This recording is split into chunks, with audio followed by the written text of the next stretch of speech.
বড় অবাক হলাম। শহীদ শরীফ উসমান হাদি যখন গুলি খাইল, পরের দিন প্রথম আলো সংবাদ করেছে জুলাই যুদ্ধানি হতো। প্রথম আলোর সংবাদ ছিল এরকম যে তফসিল ঘোষণার পরে গুলিবিদ্ধ, মানে আর কিছু না, নাম ঠিকানা বাড়ি ঘর কেউ কিছু না। তো রাজার সামনে ভিক্ষুক, বেশি বললে তো আবার আমাদের দেশে অনেক দোষ। প্রথম আলোকে বলেন কেন, ডেইলি স্টারকে বলেন কেন, কিন্তু এদেশের স্বাধীনতা নিয়ে যারা খেল তামাশা করে তাদের বিরুদ্ধে বলতে হবে না? বলেন। এদেশের একটা ছোট্ট শিশুও তার স্বাধীনতাকে ভালোবাসে। স্বাধীনতাকে বিন্দু পরিমাণ স্যাক্রিফাইস করার কোনো ইচ্ছা এদেশের সামান্য একটা, যে শিশুটা জন্ম নিয়েছে আজকে, ওরও নাই, হয়তো মুখে বলতে পারে না। আল্লাহ আমাদের এই স্বাধীন দেশকে হেফাজত করুক, বলুন আমিন। যোগ্য একজন নেতার হাতে এই দেশকে সংরক্ষিত করুক, বলুন আমিন। গিয়াসউদ্দিন আর তাহিরি হুজুরের নামে আজকে দেখলাম যে ওনার নাকি ব্যাংকের সুদের হিসাব নিকাশ। যদি এটাই হয় তাহলে মোর বিপদ। আদর্শ, আমরা যাদের আদর্শে আদর্শবান, আমাদের রাহবার বিন্দু, সমস্ত জিন্দিগি তালাশ করলেও কোনোদিন সুদের কারবার পাওয়া যাবে। এজন্য বলা হয় সৎসঙ্গটা দরকার। একটা হক্কানি পীর মাশায়েখ আল্লাহওয়ালা বুজুর্গ, এর সাথে সম্পর্ক থাকা দরকার। কোরআন যার শুদ্ধ নাই, এই লোক আবার কিসের বক্তা? আর এই লোকরে আবার আমরাই খুব প্রমোট করে। এখন ওই লোক যেই জায়গায় থাকবে, ওই জায়গায় তো যারা কোরআন শুদ্ধ করার মিশনে নামছে, যারা তাদের জীবন দিয়ে কোরআন শুদ্ধ করার জন্য কাজ করে, যারা তাদের জীবন দিয়েছে কোরআনের জন্য, গড়ে গড়ে জায়গায় জায়গায় মহল্লায় মহল্লায় দারুল কেরাত তৈরি করতেছে, নিজে না খায়া নিজে না পড়ে মানুষকে বলে নিজের অর্থায়নে কোরআন শুদ্ধ করার জন্য। এখন ওই কোরআন অশুদ্ধওয়ালা একটা বক্তা যদি কোনো মাহফিলে থাকে, তাহলে কেমন করে উনি যায়? এদেশের অনেক ভাইরা বড় মুফতি নাইরা, মুক্তি আহলে হাদিস নামের, এরা ফতোয়া দেওয়া শুরু করছে হাত তুলে নাকি মুনাজাতই করা যাবে না। তাহলে কি মানুষের কাছে হাত তোলা যাবে? হাত তুলতেছেন কার কাছে বলেন একটু? জোরে বলেন, কার কাছে? তো আল্লাহর কাছে যদি হাত না তোলা যায়, তবে তোলা যাবে কার কাছে? সামনে আমাদেরকে হুঁশ জ্ঞান ঠিক রাখতে হবে। যুবকদেরকে বুঝে শুনে আগামীর সময়কে অগ্রগণ্য করতে হবে, কারণ আগামীর এই দেশটা তোমাদের হাতে। এখনো সময় আছে। এখনই যদি যুবকরা সচেতন হয়, প্রত্যেকটা যুবক যদি নামাজি হয়ে যায়, প্রত্যেকটা যুবক যদি ইনসাফওয়ালা হয়ে যায়, প্রত্যেকটা যুবক যদি সমাজে ইফতিজার না হয়ে নারীদের রক্ষক হয়ে যায়, প্রত্যেকটা যুবক যদি ব্যবসা প্রতিষ্ঠানে মানুষের হক না মেনে মানুষের আমানতের পুঁজিদার হয়ে যায়, তাহলে এই সমাজ ব্যবস্থা পরিবর্তন হতে বাধ্য, এতে কোনো সন্দেহ নাই। বলো ঠিক কিনা? আজকে যুবকদেরকে ধোকায় ফালাতে চায়। এজন্য যুবকদের পায়ে হাত দিয়ে বলে যায়, আদর্শ আর চরিত্র নষ্ট করা যাবে না। শাহজালাল, শাহ পরান, শাহ মাকদুম, আমাদের ফুলতুলি সাহেব কেবলা রহমতুল্লাহি আলাইহির যে আদর্শ, এই আদর্শ লালন করতে হবে, বুকে ধারণ করতে হবে, সমাজে বাস্তবায়ন করতে হবে। বাতিলের বিরুদ্ধে প্রয়োজন হলে যেমন হাতও তুলতে হয়, প্রয়োজন হলে লাঠিও তুলতে হয়, আবার প্রয়োজন হলে জবান দিয়েও তার প্রতিবাদ করতে হয়, আবার প্রয়োজন হলে জায়নামাজে তাহাজ্জুদ আল্লাহর কদমেও করতে হয়। কথা বলো ঠিক কিনা? এটা হলো আমাদের আকাবিরদের আদর্শ। এই আদর্শ যতক্ষণ নিজের মধ্যে বাস্তবায়ন না হবে, এই সমাজ ব্যবস্থারও পরিবর্তন আসবে না, আর এক আল্লাহর ইবাদতের দিকেও রুজু হওয়া যাবে না। দুনিয়ার ক্ষমতার রাজত্ব ডোনাল্ড ট্রাম্প সব ভাইঙা সুরে সুরমার করতেছে, কিন্তু সামনে 2 বছর পরে গেলে ক্ষমতা থেকে নামা ছাড়া কোনো উপায়। এর আগের পিওটা নামছে, পরের পিওটে জো বাইডেন এসে তার বিরুদ্ধে মামলা দিছে প্রেমিকার সাথে অশালীন কাজের জন্য। ক্ষমতা চিরস্থায়ী না ক্ষণস্থায়ী? জোরে বলেন, চিরস্থায়ী না ক্ষণস্থায়ী? লা তাখুযুহু সিনাতুন ওয়ালা নাওম লা জিদ্দা লাহু ওয়ালা নিদ্দা লাহু ওয়ালা ওয়াহদা লাহু ولا وحيد له ولا مثل له ولا مثيل له ولا شبيه له هو الأول والآخر والظاهر والباطن وهو على كل شيء قدير.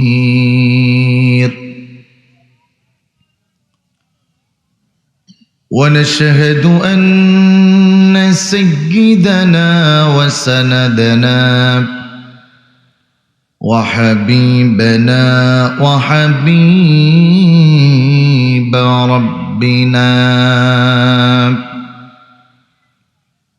وطبيبنا وطبيب أرواحنا وأولانا ومولانا محمدا عبد الله الذي أرسل بالهداية والقرآن بالبرهان ونذيرا وبشيرا بالإحسان وجمالا وكمالا بالبيان. أما بعد فقد قال الله تعالى في كلامه المجيد وفرقانه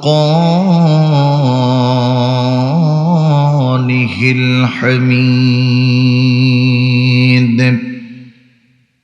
সকলে জবান খুলে পড়ুন আউযু বিল্লাহি মিনাশ শাইতানির রাজীম। বিসমিল্লাহির রাহমানির রাহিম। ইন্নাল্লাহা আশতারা মিনাল মুমিনিনা আনফুসাহুম ওয়া আমওয়ালাহুম বিআন্না লাহুমুল জান্নাহ يقاتلون في سبيل الله فيقتلون ويقتلون وعدا عليه حقا في التوراة والإنجيل التوراة والإنجيل والقرآن ومن أوفى بعهده من الله فاستبشروا ببيعكم الذي بايعتم به وذلك هو الفوز العظيم. صدق الله العظيم.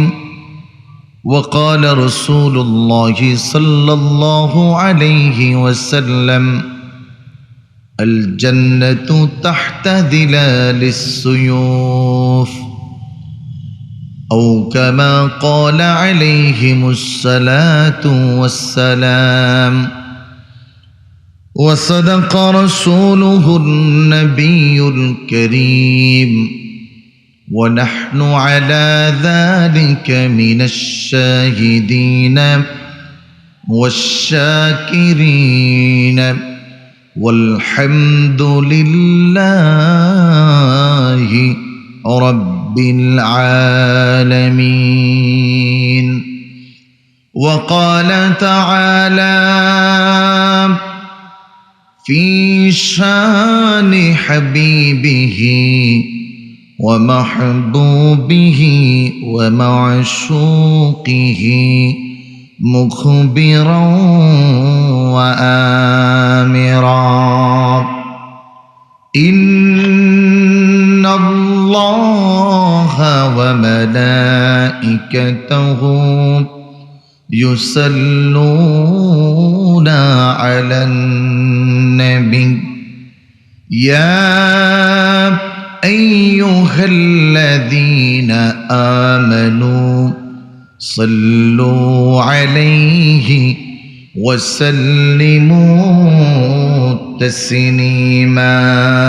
اللهم صل على سيدنا مولانا محمد وعلى آل سيدنا مولانا محمد. محبت برون اللهم صل على سيدنا مولانا محمد وعلى مولانا محمد. হিংসা ছাড়ো, নিন্দা ছাড়ো, ছাড়ো মনির অহংকার। হিংসা ছাড়ো, নিন্দা ছাড়ো, ছাড়ো মনির অহংকার। সময় থাকিতে তওবা করো, অন্তর করো পরিষ্কার। আল্লাহুম্মা সাল্লি আলা সাইয়্যিদিনা মাওলানা মুহাম্মদ ওয়া আলা সাইয়্যিদিনা মাওলানা। আল্লাহ আল্লাহ আল্লাহু লা ইলাহা হু বলো আল্লাহ আল্লাহ আল্লাহু লা ইলাহা হু মাশাআল্লাহ আল্লাহ আল্লাহ আল্লাহু লা ইলাহা আল্লাহ আল্লাহ আল্লাহু লা ইলাহা। গুনাহগারের গুনাহ ঝরে দরুদে আপনার। গুনাহগারের গুনাহ ঝরে দরুদে আপনার। দয়া করি তোরাইবেন, দয়া করি তোরাইবেন উম্মত গুনাহগার নবীজি। আল্লাহ আল্লাহ আল্লাহু লা ইলাহা মাশাআল্লাহ আল্লাহ আল্লাহ আল্লাহু লা ইলাহা। শফায়তের মালিক আপনি নবী মেহেরবান। শফায়তের মালিক আপনি নবী মেহেরবান। রোজ হাসরে অদমদেরকে, রোজ হাসরে অদমদেরকে করিবেন ইহসান নবীজি। আল্লাহ আল্লাহ আল্লাহু লা ইলাহা মাশাআল্লাহ আল্লাহ আল্লাহ আল্লাহু লা ইলাহা লা ইলাহা ইল্লাল্লাহু মুহাম্মাদুর রাসূলুল্লাহ সাল্লাল্লাহু আলাইহি ওয়াসাল্লাম। আলহামদুলিল্লাহ। ঐতিহ্যবাহী পুরসাহিব মাদ্রাসায়ে তাহফিজুল কোরআন ও এতিমখানার উদ্যোগে আয়োজিত বাৎসরিক ওয়াজ ও দোয়ার মাহফিলের সম্মানিত মোহতারাম সভাপতিবৃন্দু জনাব নাজির আহমেদ চৌধুরী সাহেব, জনাব মোহাম্মদ আব্দুল জলিল জামাল সাহেব, সম্মানিত প্রধান অতিথি রাহবারে মিল্লাত শরিয়া ও তরিকা আল্লামা সাহেব কিবলা ফুলতলি রহমতুল্লাহি আলাইহির সুযোগ্য উত্তরসূরি হযরতুল আল্লাম আল্লামা নজমুদ্দিন চৌধুরী সাহেব, এবং আমার পূর্বে আলোচনা করেছেন হযরত মাওলানা মুফতি আহসানুল্লাহ নেসারি, অত্যন্ত প্রিয় মোহাব্বতের ছোট ভাই সাহেব। বারাকাল্লাহু ফি হায়াতিকুম ওয়া ইলমিকুম ওয়া সিহহাতি জাসাদিকুম ওয়া ওয়াসাআন বিখিদমাতিকুম। সকলে পড়ুন আমিন। আমন্ত্রিত সকল মেহমান এই মুহূর্তে মঞ্চ উপবিষ্ট সম্মানিত উলামায়ে কেরাম, সামনে উপবিষ্ট আমার পিতৃ সমতুল্য প্রিয় মুরব্বী বাবাজিরা, ইসলামী সিফাহ সালার ক্ষেত্রে যুবক বন্ধুরা, পর্দার আড়ালের সম্মানিত মা ও বোনেরা, সকলকে জানাচ্ছি আন্তরিক মোবারকবাদ। শুকরিয়া জ্ঞাপন করছি আল্লাহ রাব্বুল আলামিনের, যে আল্লাহ সুবহানাহু ওয়া তাআলা রব্বে জালাল জাল্লা জালালুহু আম্মা নওয়ারুহু, যিনি আমাদেরকে দয়া করে, অনুগ্রহ করে, ইহসান করে, ভালোবেসে মোহাব্বত করে আজকের এই মাহফিল পর্যন্ত আসার এবং বসার, কোরআন ও হাদিস থেকে বলার এবং শোনার তৌফিক দান করেছেন। সে মালিকের দরবারে বদ্ধ দুয়ারকে অনুচিত করে ইমামদীপ্ত কণ্ঠে পরশ শাসিত আওয়াজে একবার কালিমাতুশ শুকর আদায় করে পড়ুন আলহামদুলিল্লাহ। জবান খুলে পড়ুন রব্বানা লাকাল হামদ হামদান কাসীরান তাইয়িবান মুবারাকান ফীহি ইয়া রাব্বি লাকাল হামদ কামা ইয়ানবাগি লিজালালি ওয়াজহিকা ওয়া আযীমি সুলতানিক। বলুন আলহামদুলিল্লাহ। জবান খুলে বলুন আমরা প্রশংসা করেছি কার? আর একটু আওয়াজ করে বলতে হবে, প্রশংসা করেছি কার? প্রশংসা করব কার? গোলামি হবে কার জন্য? নামাজ রোজা ইবাদত কার জন্য? আমাদের জীবন হায়াত মৌত কার জন্য? সব কিছু আল্লাহ রাব্বুল আলামিনের জন্যই। ইমানদারের আদি অন্ত। এজন্য কোরআনুল কারীমে রাসূল বলেছেন, ইন্না সালাতি ওয়া নুসুকি ওয়া মাহইয়ায়া ওয়া মামাতি লিল্লাহি রাব্বিল আলামিন। আল্লাহর হাবিব নবী মুহাম্মদুর রাসূলুল্লাহ সাল্লাল্লাহু আলাইহি ওয়াসাল্লাম উম্মতদেরকে শিখালেন রবের প্রশংসা গোলামি কেমন করে করতে হয়। আল্লাহর হাবিব বলেন, ও আমার উম্মতেরা শোনো, আমি নবী বলছি, সব উম্মাহের জন্য আদর্শ হলো এটা, শিক্ষা হলো এটা। কুল ইন্না সালাতি ওয়া নুসুকি ওয়া মাহইয়ায়া ওয়া মামাতি লিল্লাহি রাব্বিল আলামিন।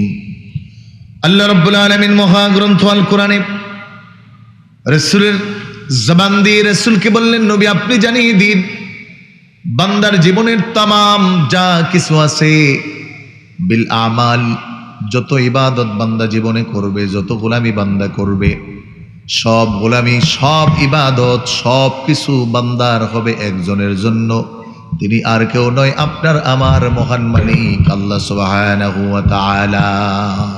আমাদের সব কিছু তার জন্য উৎসর্গিত যখনই হবে তখন এই জীবন ধন্য হবে।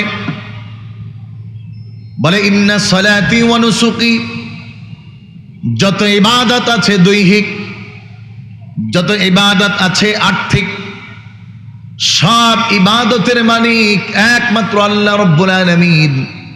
সব গোলামি পাওয়ার জন্য উপযুক্ত মালিক একমাত্র রব্বুল আলামিন। এজন্য সব নবী রাসূলের এক নাম্বার কাজ ছিল, তাদের দাওয়াতের মিশন হলো এক আল্লাহ রব্বুল আলামিনের দিকে দাওয়াত দেওয়া। বলুন সুবহানাল্লাহ। সমস্ত পয়গম্বরের একটি মাত্র কাজ ছিল, দুনিয়ার কোনো কিছুর দিকে নয়। কোরআন বলেন শানু আলাইকুম মিনাদ-দীনি মা ওয়াসা বিহি নূহান ওয়াল্লাযী আওহাইনা ইলাইকা وما وصينا به إبراهيم وما وصينا به إبراهيم وموسى وعيسى أن أقيموا الدين ولا تتفرقوا فيه।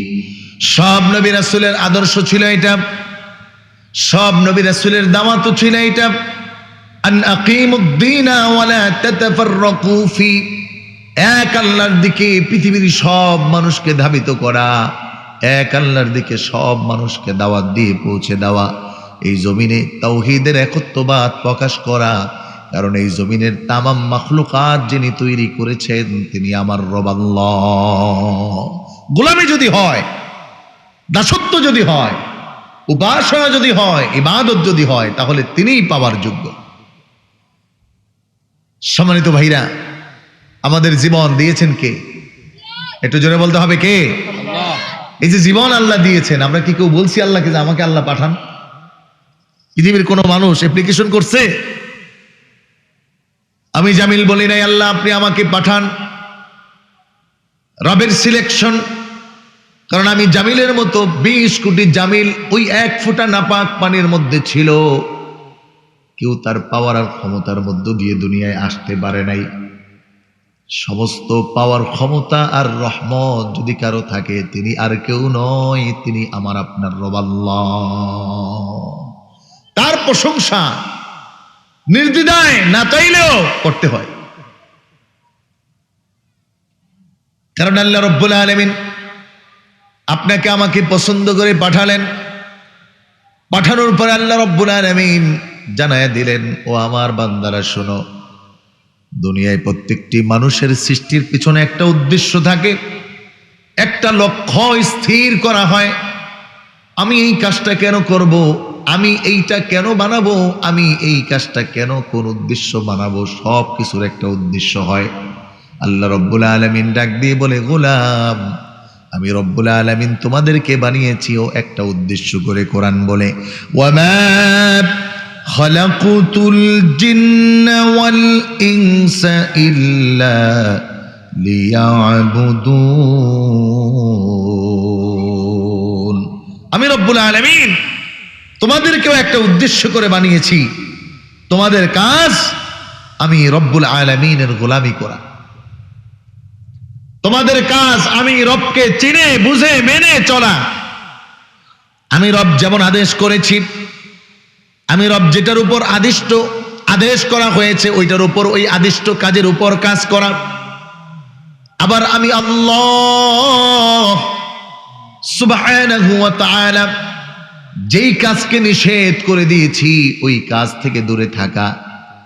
এইটা যেই বান্দা করতে পারবেন ওই বান্দার নাম হলো মুসলমান, ওই বান্দার নাম হলো মুমিন।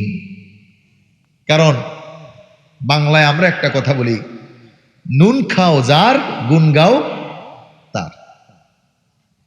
নুন খাইলে কিছু গুণ গাইতেই হয়, না হলে পৃথিবীর কেউ খাওয়ায় না নুন। যদি এমপি সাহেবের একটু স্লোগান দেন তাহলে এমপি সাহেব কিছু দিবেন, মন্ত্রী সাহেবের পিছনে যদি ঘুরেন, সময় দেন, শ্রম দেন, তিনি আপনাকে কিছু দিবেন। দুনিয়ার ব্যবসা বাণিজ্য থেকে সব কিছুর মধ্যে যদি ইনভেস্ট সময় হয় অথবা অর্থ হয়, কিছু পাওয়া যায়। আল্লাহ রাব্বুল আলামিন বলেন, বান্দারে তোমার এই সমস্ত জীবনটা পৃথিবীর কেউ দেয় নাই। একটু জবান খুলে আওয়াজ করে বলেন, আমাদেরকে যিনি বানিয়েছেন তিনি কে? এজন্য দাওয়াতের মিশন হলো তার দিকে। কোরআনুল কারীমের মধ্যে আসছে, সব নবী রাসূল আল্লাহ রাব্বুল আলামিন দিকে দাওয়াত দিয়েছেন। তাদের সম্প্রদায়েরা কেউ মেনেছেন, আবার কেউ এটাকে ডিনাই করেছেন, কেউ এটাকে ধোঁকা মনেছেন করেছেন, কেউ এটাকে ফালিয়ে দিয়েছেন। না, এটা কথা হলো নাকি? কি এর দাওয়াত দাও? আপনার আমার প্রিয় নবী মুহাম্মদুর রাসূলুল্লাহ সাল্লাল্লাহু আলাইহি ওয়াসাল্লাম যখন মক্কায় দাওয়াত দিচ্ছিলেন, তখন মক্কার বড় বড় এলিট শ্রেণীর মানুষ, নেতৃস্থানীয় লোক যারা ছিল, তারা বলতে শুরু করলো, নতুন এক ধর্মের আবির্ভাব, তুমি কি নতুন করে দাওয়াত দাও? কিন্তু রাসূল সাল্লাল্লাহু আলাইহি ওয়াসাল্লাম যেই দিকে দাওয়াত দিচ্ছিলেন, এই আদেশটা ছিল কার? আল্লাহ। পয়গম্বররা এভাবে করে আল্লাহর দিকে দাওয়াত করতেন। বর্তমানে কোনো পয়গম্বর নাই। আপনার আমার প্রিয় নবী মুহাম্মদুর রাসূলুল্লাহ সাল্লাল্লাহু আলাইহি ওয়াসাল্লাম সর্বশেষ নবী এবং রাসূল। তারপরে কোনো নবী আর রাসূল আগমন করবেন না কিয়ামত পর্যন্ত। এই দাওয়াত, যেই দাওয়াতটা নবীরা দিতেন, এই দাওয়াতের দায়িত্ব একজনদের উপর আসছে। একটা সম্প্রদায় কোরআনুল কারীম তাদেরকে জানায়া দেয়, ওই লোকগুলো হলো ইন্নামা ইয়াখশাল্লাহা মিন ইবাদিহিল উলামা। আলেমদের উপরে এই দায়িত্ব, তারা থাকবে তোমাদের। নবীরা যেমন দাওয়াত দিত এক তাওহীদের উপর, দাওয়াত দিত শিরক করা যাবে না। এটা আপন হোক আর দূরের হোক, কাছের হোক, প্রিয়জন হোক, আপনজন হোক, যে হোক না কেন, তার কাছে দাওয়াত দিত। আল্লাহ রাব্বুল আলামিন একজন নবীর ইতিহাস তুলে ধরলেন, যাকে বলা হয় মুসলিম জাতির পিতা পয়গম্বর ইব্রাহিম আলাইহিস সালাতু ওয়াস সালাম, যাকে বলা হয় খলিলুল্লাহ। কোরআন বলে, ওয়া ইযি বিতালা ইব্রাহিম রাব্বুহু বিকালিমাতিন ফাআতাম্মাহুন্না ক্বালা ইন্নী জাইলুকা লিন্নাসি ইমামা। আল্লাহ রাব্বুল আলামিন পয়গম্বর ইব্রাহিমকে লিডার বানিয়েছেন, জাইলুকা লিন্নাসি ইমামা। মুসলিম জাতির পিতা যাকে বলা হয়, নেতৃত্ব স্থানীয় ভাবে যার পায়রুটি বেশি। এই কাজগুলো হয়েছে আল্লাহর মতো করে কাজ করার কারণে। এক আল্লাহর দিকে মানুষকে তিনিও দাওয়াত দিতেন। তার আপন চাচা, কেউ কেউ বলে বাবা, কিন্তু সঠিক ব্যাখ্যা হলো আপন চাচা। কোরআন বলছে আপন চাচার দিকেও পয়গম্বর ইব্রাহিম দাওয়াত দিতে কুণ্ঠাবোধ করেন নাই। কোরআনের তাফসীরের মধ্যে পাওয়া যায়, পয়গম্বর ইব্রাহিম তার আপন সম্প্রদায়, আপন ভাই, আপন চাচা, আপন জেঠা, আপন মামা যারা আছে, তাদের কাছে আগে দাওয়াত পৌঁছাতে হয়। সত্যের দাওয়াত, হকের দাওয়াত, ন্যায়ের পক্ষের দাওয়াত, ইনসাফের পক্ষের দাওয়াত আগে দিতে হয় আপন মানুষগুলোকে। কিন্তু এখন আর আমরা কেউ নিজেদের আপনদের দেই না, দূরে খুব বেশি বলি। কিন্তু দাওয়াতের মূল কাজ হলো ওয়ানদির আশিরাতাকাল আকরাবিন। ও নবী হে আমার, ও মুহাম্মদুর রাসূলুল্লাহ সাল্লাল্লাহু আলাইহি ওয়াসাল্লাম, আপনি দাওয়াত দেন আপনার কাছের মানুষদেরকে। এজন্য কোরআনুল কারীমের মধ্যে বলে, নিজেকে বাঁচাও, নিজের পরিবারকে বাঁচাও। পরিবার দূরের না কাছের? কি বলেন, পরিবার দূরের না কাছে? আপন সন্তান, আপন ভাই, আপন মা, আপন বোন, আপন স্ত্রী। আজকে সমাজ বিনষ্ট। সমাজের সব নষ্ট হওয়ার পিছনে সবচেয়ে বড় কারণ, বাবা সন্তানকে একটু ডেকে ডেকে বলে না, বাবা শিরক করা যাবে না, আল্লাহর দিকে ধাবিত হও। পরিবারকে কর্তা আর ভালো কর্মের দিকে আহ্বান কম করে। অনেক বাবা তো এমন আছে, কি বলেন হুজুর, ছেলেকে কি এগুলো বলা যায়? শরমের কথা। কিন্তু কোরআন উসুল প্রমাণ করে দিচ্ছেন, পয়গম্বর ইব্রাহিম বলতেছেন, চাচাজি আমার, আপনি এগুলো কি করছেন? সম্প্রদায়ের মানুষদেরকে বলতেছেন, ও আমার সম্প্রদায়ের ভাইরা, ও আমার গোত্রের মানুষরা, তোমরা কেমন কাজ করতেছ? আল্লাহ রাব্বুল আলামিন মানুষকে বানিয়েছেন একমাত্র তাদের ইবাদত করার জন্য। এজন্য পয়গম্বর ইব্রাহিম বললেন, ওয়াইদ ক্বালা ইব্রাহিমু লিআবিহি আযার আতাত্তাখিযু আসনামান আলিহা ইন্নী আরাকা ওয়া কওমাকা ফি যালালিম মুবিন। আল্লাহু আকবার পড়েন। আপনারা আমার কথা বুঝতেছেন? কারা কারা ঘুমাইতেছেন হাত তোলেন। কে ঘুমান? আল্লাহু আকবার। চেয়ারম্যান সাহেব আসছেন, একসাথে বসে খাবার খাইছি। আল্লাহ নেক হায়াত দেখ, বলুন আমিন। সত্যের পক্ষে কাজ করার তৌফিক দেখ, বলুন আমিন। আমার প্রিয় ভাইরা, আমার বন্ধুরা, পয়গম্বর ইব্রাহিম বললেন, ওয়াইদ ক্বালা ইব্রাহিমু লিআবিহি আযার আতাত্তাখিযু আসনামান আলিহা। কোরআন বলে লিআবিহি, তার বাবাকে তিনি বললেন, বাবার নাম হলো আজার। কিন্তু কোরআনুল কারীমের আরেকটি বড় উসুল হলো আল আম কাল আব, চাচা এটা বাবা, চাচা বাবার স্থলাভিষিক্ত।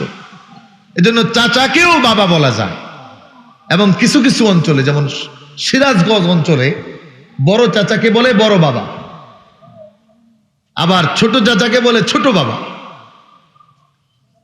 পয়গম্বর ইব্রাহিম তার চাচাকে ডাক দিলেন লিআবিহি আই লিআম্মিহি, আম্মু ইব্রাহিম আলাইহিস সালাতু ওয়াস সালাম ডাকলেন, আযার আতাত্তাখিযু আসনামান আলিহা। ও আমার চাচাজি, আপনি তো হলেন এই সম্প্রদায়ের একজন লিডার, আপনার কথা সবাই মানে। সবার আগে আপনাকে আমি দাওয়াত দিচ্ছি, আসনামান আলিহা। ও চাচা, আপনি যেই মূর্তির পূজা করছেন, আপনি যার ইবাদত করছেন, এটা আপনি অবশ্যই শিরক করতেছেন। আমি ইব্রাহিম বলতেছি, ইন্নী আরাকা ওয়া কওমাকা ফি যালালিম মুবিন। চাচাজি, আপনি যেদিকে ইবাদত করছেন, যাকে সামনে নিয়ে করছেন, আমি তো দেখতেছি আরাকা ওয়া কওমাক। শুধু আপনি না, নেতা হওয়ার কারণে, আপনার কারণে সমস্ত সম্প্রদায়, সমস্ত কওমের সবাই ফি যালালিম মুবিন, স্পষ্ট ধোঁকার মধ্যে পড়ে আছে, স্পষ্ট ভ্রান্তের মধ্যে পড়ে আছে, হেদায়েত শূন্য হয়ে পড়ে আছে। আজ যখন উলামায়ে কেরাম সেম কথাটাই এই জাতির সামনে বলে, ও ভাই সুদের সাথে যুক্ত আছেন, আমি তো দেখতেছি আপনি নিশ্চিত জাহান্নামের পথে আছেন, এই কথার গায়ে লাগায় না, বলে হুজুর কি বুঝি। কিন্তু এই দায়িত্ব তো ইব্রাহিমের পরে ঈসা মুসা পয়গম্বর হয়ে মুহাম্মদুর রাসূলুল্লাহ পর্যন্ত আসছে। আর কোন নবী রাসূল এই পৃথিবীতে আগমন করবেন না। কোরআন বলছে, মা কানা মুহাম্মাদুন আবা আহাদিম মির রিজালিকুম ওয়ালাকিন রাসূলুল্লাহ ولكن رسول الله وخاتم النبيين وكان الله بكل شيء عليما। কোরআন বলছে খাতামান নবিয়্যিন, আর কোন নবী আসবে না, উনি লেটেস্ট এবং ফার্স্ট এন্ড লাস্ট, যা আছে সব উনি। এজন্য আমাদের দাবি হলো, আগামীতে আমরা আশাবাদী যারা এই সংসদে যাবেন, মুসলিম উম্মার পক্ষ থেকে আমাদের একটাই দাবি, আমরা বাংলার জমিনে যারা নবীকে সর্বশেষ নবী মানে না, এই কাদিয়ানীদেরকে অমুসলিম ঘোষণা সংসদ থেকে চাই। কথা বলেন ঠিক কিনা? এই আবেদন আছে না নাই? এটা সবার দাবি। এদেশে হিন্দু থাকবে, হিন্দুর পরিচয়ে কোনো সমস্যা নাই, আপনার এলাকায় থাকবে, ঘরের পাশে ঘর, তাকে কষ্ট দেওয়া যাবে না, আঘাত করা যাবে না, বাড়িঘর পুরানো যাবে না। বৌদ্ধ থাকবে বৌদ্ধের পরিচয়ে, খ্রিস্টান খ্রিস্টানের পরিচয়ে থাকবে, কোনো সমস্যা নাই। কিন্তু একজন কাদিয়ানী যে নবীকে মানে না, মূলত সে মুশরিক কাফের, কিন্তু সে যদি পরিচয় দেয় আমি মুসলমান, তাহলে এটা সবচেয়ে বড় ধোঁকা। ইসলামে মুশরিক কাফেরের চেয়ে বেশি মারাত্মক হলো মুনাফিক। বেশি মারাত্মক কি? মনে করেন এই বোতলের মধ্যে আছে বিষ, এখন আপনাকে বলতেছে বোতলের মধ্যে আছে পানি, তাহলে আপনি মরা নিশ্চিত। আর যদি বোতলের মধ্যে বিষ আছে, বললো এটার মধ্যে বিষ আছে, তাহলে আপনি জানলেন যে না এই বোতলটা বিষ আছে, এটা ধরা যাবে না, এটা খাওয়া যাবে না, তাহলে আমার মরার ভয় আছে। কিন্তু আপনি যদি জানেন বোতলের ভিতরে আছে বিষ কিন্তু বলতেছে পানি, আপনি তো পানি মনে করে খাইলেন আর মরলেন। এজন্য যে কাফের তাকে চিনা যায় এই লোকটা কাফের, বুঝিছে বিরোধিতা করতেই পারে। যে ইহুদি নাসারা খ্রিস্টান সে বিরোধিতা করবে, নবীকে মানবে না, যেহেতু মানে না, কোরআনকে মানে না, এটা বলো।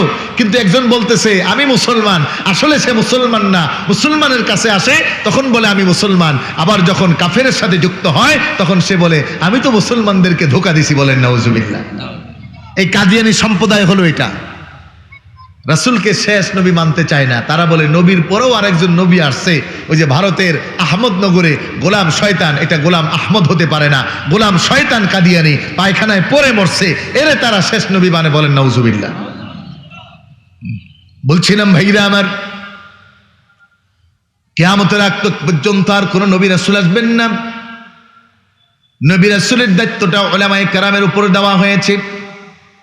আল উলামা ওয়ারাসাতুল আম্বিয়া, নবীরা যেই দাওয়াতটা দিত, যেমন করে দাওয়াত দিত এমন করে দাওয়াতটা উলামায়ে কেরাম দিবেন। পয়গম্বর ইব্রাহিম বললেন বাবা, আপনি যাদের পূজা করছেন, যাদের ইবাদত করছেন, ও চাচা আপনার কারণে সমস্ত সম্প্রদায়ের মানুষগুলো এক কাজ করতেছে, এটা তো আমি দেখতেছি, আপনারা নিশ্চিতভাবে আপনারা হেরে যাচ্ছেন, আপনারা জাহান্নামের রাস্তা বলে যাবেন। এই কথা যখন তার চাচাকে বললেন, পয়গম্বর ইব্রাহিম আলাইহিস সালাতু ওয়াস সালাম এই কথা বলার পরেও তাদের হুঁশ জ্ঞান ফিরল না। তারা পয়গম্বর ইব্রাহিমকেও দাওয়াত দিলেন, চলো তোমরাও আমাদের ওই মূর্তিগুলার পূজা শুরু করে দাও। এদেশে এখন খুব বিপদ হয়ে দাঁড়াইছে, জানি না কতটুকু সত্য আর মিথ্যা। গিয়াসউদ্দিন আর তাহিরি হুজুরের নামে আজকে দেখলাম যে ওনার নাকি ব্যাংকের সুদের হিসাব নিকাশ। যদি এটাই হয় তাহলে মরে বিপদ। আদর্শ, আমরা যাদের আদর্শবান, আমাদের রাহবার বিন্দু, সমস্ত জিন্দিগি তালাশ করলেও কোনোদিন সুদের কারবার পাওয়া যাবে। এজন্য বলা হয় সৎসঙ্গটা দরকার। একটা হক্কানি পীর মাশায়েখ আল্লাহওয়ালা বুজুর্গ, এর সাথে সম্পর্ক থাকা দরকার। এদেশের জমিন শাহজালাল, শাহপরান, শাহ মাকদুম, খানজাহান থেকে শুরু করে জনপুর, সরসিনা, সোনাকান্দা, সিলেটের জমিনে ফুলতলি, এভাবে করে হক পীর মাশায়েখগণের আবাদের এই জমিন। কথা বলেন ঠিক কিনা? আমরা জীবনও দেখি নাই এরা দুনিয়ার মোহে পড়ে কখনো হারামে লিপ্ত হয়েছে। এই আদর্শ আমাদের, এটা ধরে রাখতে হবে, পুঁজি করতে হবে। কিন্তু এছাড়া অনেক দেখছি আমরা অনেকভাবে টালমাতাল হয়ে, হয় ঘুষ খায়, না হলে সুদ খায়, না হলে জনগণের টাকা মাইরা খায়, না হলে রাস্তার ইট উঠিয়ে নিয়ে নিজের বাড়ি করে। আছে না নাই? বাস্তবতা। সামনে আমাদেরকে হুঁশ জ্ঞান ঠিক রাখতে হবে, যুবকদেরকে বুঝে শুনে আগামীর সময়কে অগ্রগণ্য করতে হবে। কারণ আগামীর এই দেশটা তোমাদের হাতে, এখনো সময় আছে। এখনই যদি যুবকরা সচেতন হয়, প্রত্যেকটা যুবক যদি নামাজি হয়ে যায়, প্রত্যেকটা যুবক যদি ইনসাফওয়ালা হয়ে যায়, প্রত্যেকটা যুবক যদি সমাজে ইফতিজার না হয়ে নারীদের রক্ষক হয়ে যায়, প্রত্যেকটা যুবক যদি ব্যবসা প্রতিষ্ঠানে মানুষের হক না মেনে মানুষের আমানতের পুঁজিদার হয়ে যায়, তাহলে এই সমাজ ব্যবস্থা পরিবর্তন হতে বাধ্য, এতে কোনো সন্দেহ নাই। বলো ঠিক কিনা? আজকে যুবকদেরকে ধোকায় ফালাতে চায়, এজন্য যুবকদের পায়ে হাত দিয়ে বলে যায় আদর্শ আর চরিত্র নষ্ট করা যাবে না। শাহজালাল, শাহপরান, শাহ মাকদুম, আমাদের ফুলতলি সাহেব কেবলা রহমতুল্লাহি আলাইহির যে আদর্শ, এই আদর্শ লালন করতে হবে, বুকে ধারণ করতে হবে, সমাজে বাস্তবায়ন করতে হবে। বাতিলের বিরুদ্ধে প্রয়োজন হলে যেমন হাতও তুলতে হয়, প্রয়োজন হলে লাঠিও তুলতে হয়, আবার প্রয়োজন হলে জবান দিয়েও তার প্রতিবাদ করতে হয়, আবার প্রয়োজন হলে জায়নামাজে তাহাজ্জুদ আল্লাহর কদমেও করতে হয়। কথা বলো ঠিক কিনা? এটা হলো আমাদের আকাবিরদের আদর্শ। এই আদর্শ যতক্ষণ নিজের মধ্যে বাস্তবায়ন না হবে, এই সমাজ ব্যবস্থারও পরিবর্তন আসবে না, আর এক আল্লাহর ইবাদতের দিকেও রুজু হওয়া যাবে না। পয়গম্বর ইব্রাহিম বললেন, চাচা ফিরে আসেন, বরঞ্চ তার সম্প্রদায় তাকে বলল, তুমি আমাদের সাথে চলো। হযরত ইব্রাহিম আলাইহিস সালাতু ওয়াস সালামের কথা আল্লাহ রাব্বুল আলামিন তুলে ধরলেন, ওয়াকাযালিকা নুরি ইব্রাহিম মালাকুতাস সামাওয়াতি ওয়াল আরদি ওয়ালিয়াকুনা মিনাল মুমিনিন فلما جن عليه الليل رأى كوكبا قال هذا ربي فلما أفل قال لا أحب الآفلين আমার ভাইরা, আমার বন্ধুরা, সম্প্রদায় পয়গম্বর ইব্রাহিমকে দাওয়াত দিলেন, চলো আমরা যার গোলামি করি, আমরা যার পূজা করি, তুমিও আমাদের সাথে চলো। পয়গম্বর ইব্রাহিম তাফসীরের মধ্যে আসছে 8 বছরের যুবক, ছোট্ট একটা বালক। কোন কোন বর্ণনায় 8 থেকে 12-র কথা আসছে। এই ছোট্ট বালক তিনি যখন রাতের বেলা তার সম্প্রদায় রাতের বেলা তারকার পূজা শুরু করলেন, সবাই তারকাকে পূজা করছেন, পয়গম্বর ইব্রাহিম দেখতেছেন তারকা। দেখে সবার সাথে, ছোট মানুষ তো বের হইছে, কোরআন হুবহু তুলে ধরছে। রাআ কাওকাবা, যখন আকাশে তারকা দেখলেন সবাই বলতেছে হাদা রব্বি, সবাই পূজা করতেছে। পয়গম্বর ইব্রাহিম মনে করছে, আচ্ছা এটা আমার রব হইতে পারে, কিন্তু পরক্ষণেই তিনি বলতেছে, যেমন এখানে অত্যন্ত গুরুত্বপূর্ণ একটি সূক্ষ্ম জ্ঞান দেওয়া হয়েছে। রাসূল সাল্লাল্লাহু আলাইহি ওয়াসাল্লাম তার হাদিসের মধ্যে বলেছেন যে আমার উম্মাহ যদি ভুল কর্মে কোনো কাজ হয়ে যায়, তাহলে আল্লাহ রাব্বুল আলামিন আমার উম্মতের ভুলকে মাফ করে দিবে। সুবহানাল্লাহ। আল্লাহ এই ভুলকে মাফ করে দিতে গিয়ে আল্লাহর ওয়াদা, আল্লাহর অবকাশ এত বেশি 70 বছর অপরাধ করার পরেও যদি বান্দা ফিরে এসে বলে আল্লাহ ভুল করে ফেলছি, বুঝি নাই, আল্লাহ বলে অ্যাকসেপ্টেড ইউর তাওবা, 1 সেকেন্ডে সমস্ত জিন্দেগির গুনাহ মাফ করে দেয়। সুবহানাল্লাহ। এটা শুধু উম্মতে মুহাম্মাদের জন্য। বলে পয়গম্বর ইব্রাহিম বলতেছেন হাদা রব্বি, ক্বালা হাদা রব্বি, এটাই মনে হয় আমার রব। প্রথম বলে ফেলছে এটা, কিন্তু পরক্ষণে আবার বলতেছে। যখন দেখে হঠাৎ করে কিছুক্ষণ পরে তারকা বিদায়, কারণ তারকা তো সবসময় উঠে না, দিনে তারকা দেখা যায়। তারকা কখন উঠে আকাশে বলেন? রাতে। কিন্তু যখন অস্তমিত হয়ে গেছে, এখন পয়গম্বর ইব্রাহিম বলতেছে হায় হায়, ফালাম্মা আফাক, যেটা অস্তমিত হয়ে যায় এটা কেমন করে আমার প্রভু হয়? আল্লাহু আকবার বলেন। এই যে আমরা যে আমাদের হিন্দু ভাইদেরকে বলি, ভাই আপনারা পূজার মধ্যে যার পূজা করলেন, পড়াইলেন, যারা নাকে কি বলে স্বর্ণের আংটি মুংটি সহ দিলেন, 1000 কোটি টাকা খরচ কইরা, এই 3 দিন পূজা করার পরে এইটারে আবার নিজেরাই পাড়ায় মারতেছে। 3 দিন পূজা করার পরে এটাকে নিয়ে কোনো পুষ্করিণীতে অথবা কোনো নদীতে অথবা গঙ্গায় অথবা সংজ্ঞায় যেখানে হোক নিয়া ওনারা নিজেরাই এটারে পানিতে ফেলাইয়া আবার এর উপরে তারাই পারাইতেছে। নাউজুবিল্লাহ বলে। আচ্ছা, নির্ভূত কতটা হয়? আমি যাকে আমার হাতে বানাইলাম ওনারে কইলাম তুমি আমার রব, তুমি আমারে খাওয়াইলে খাই, তুমি আমাকে পড়াইলে পড়াই, তুমি আমাকে বাঁচাইলে বাঁচি।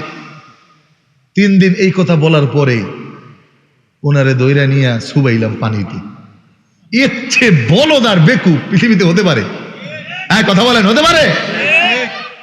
পয়গম্বর ইব্রাহিম বলতেছেন, আমি আমার কোনো ভাইদেরকে, হিন্দু ভাইদেরকে আঘাত করছি না, বোঝানোর জন্য বলতেছি। আপনারা চিন্তা করেন, আমার 2 জন বন্ধু আছে হিন্দু, ক্লাস 1 এবং 2 ওদের সাথে পড়ছি, এখনো ভালো সম্পর্ক আছে আলহামদুলিল্লাহ। আর এই অধমের হাতে জীবনে আর কিছু দিয়ে আল্লাহর কাছে মাপ পাবো কিনা জানি না, তবে এই হাতে 5টা হিন্দু মুসলমান হয়েছে।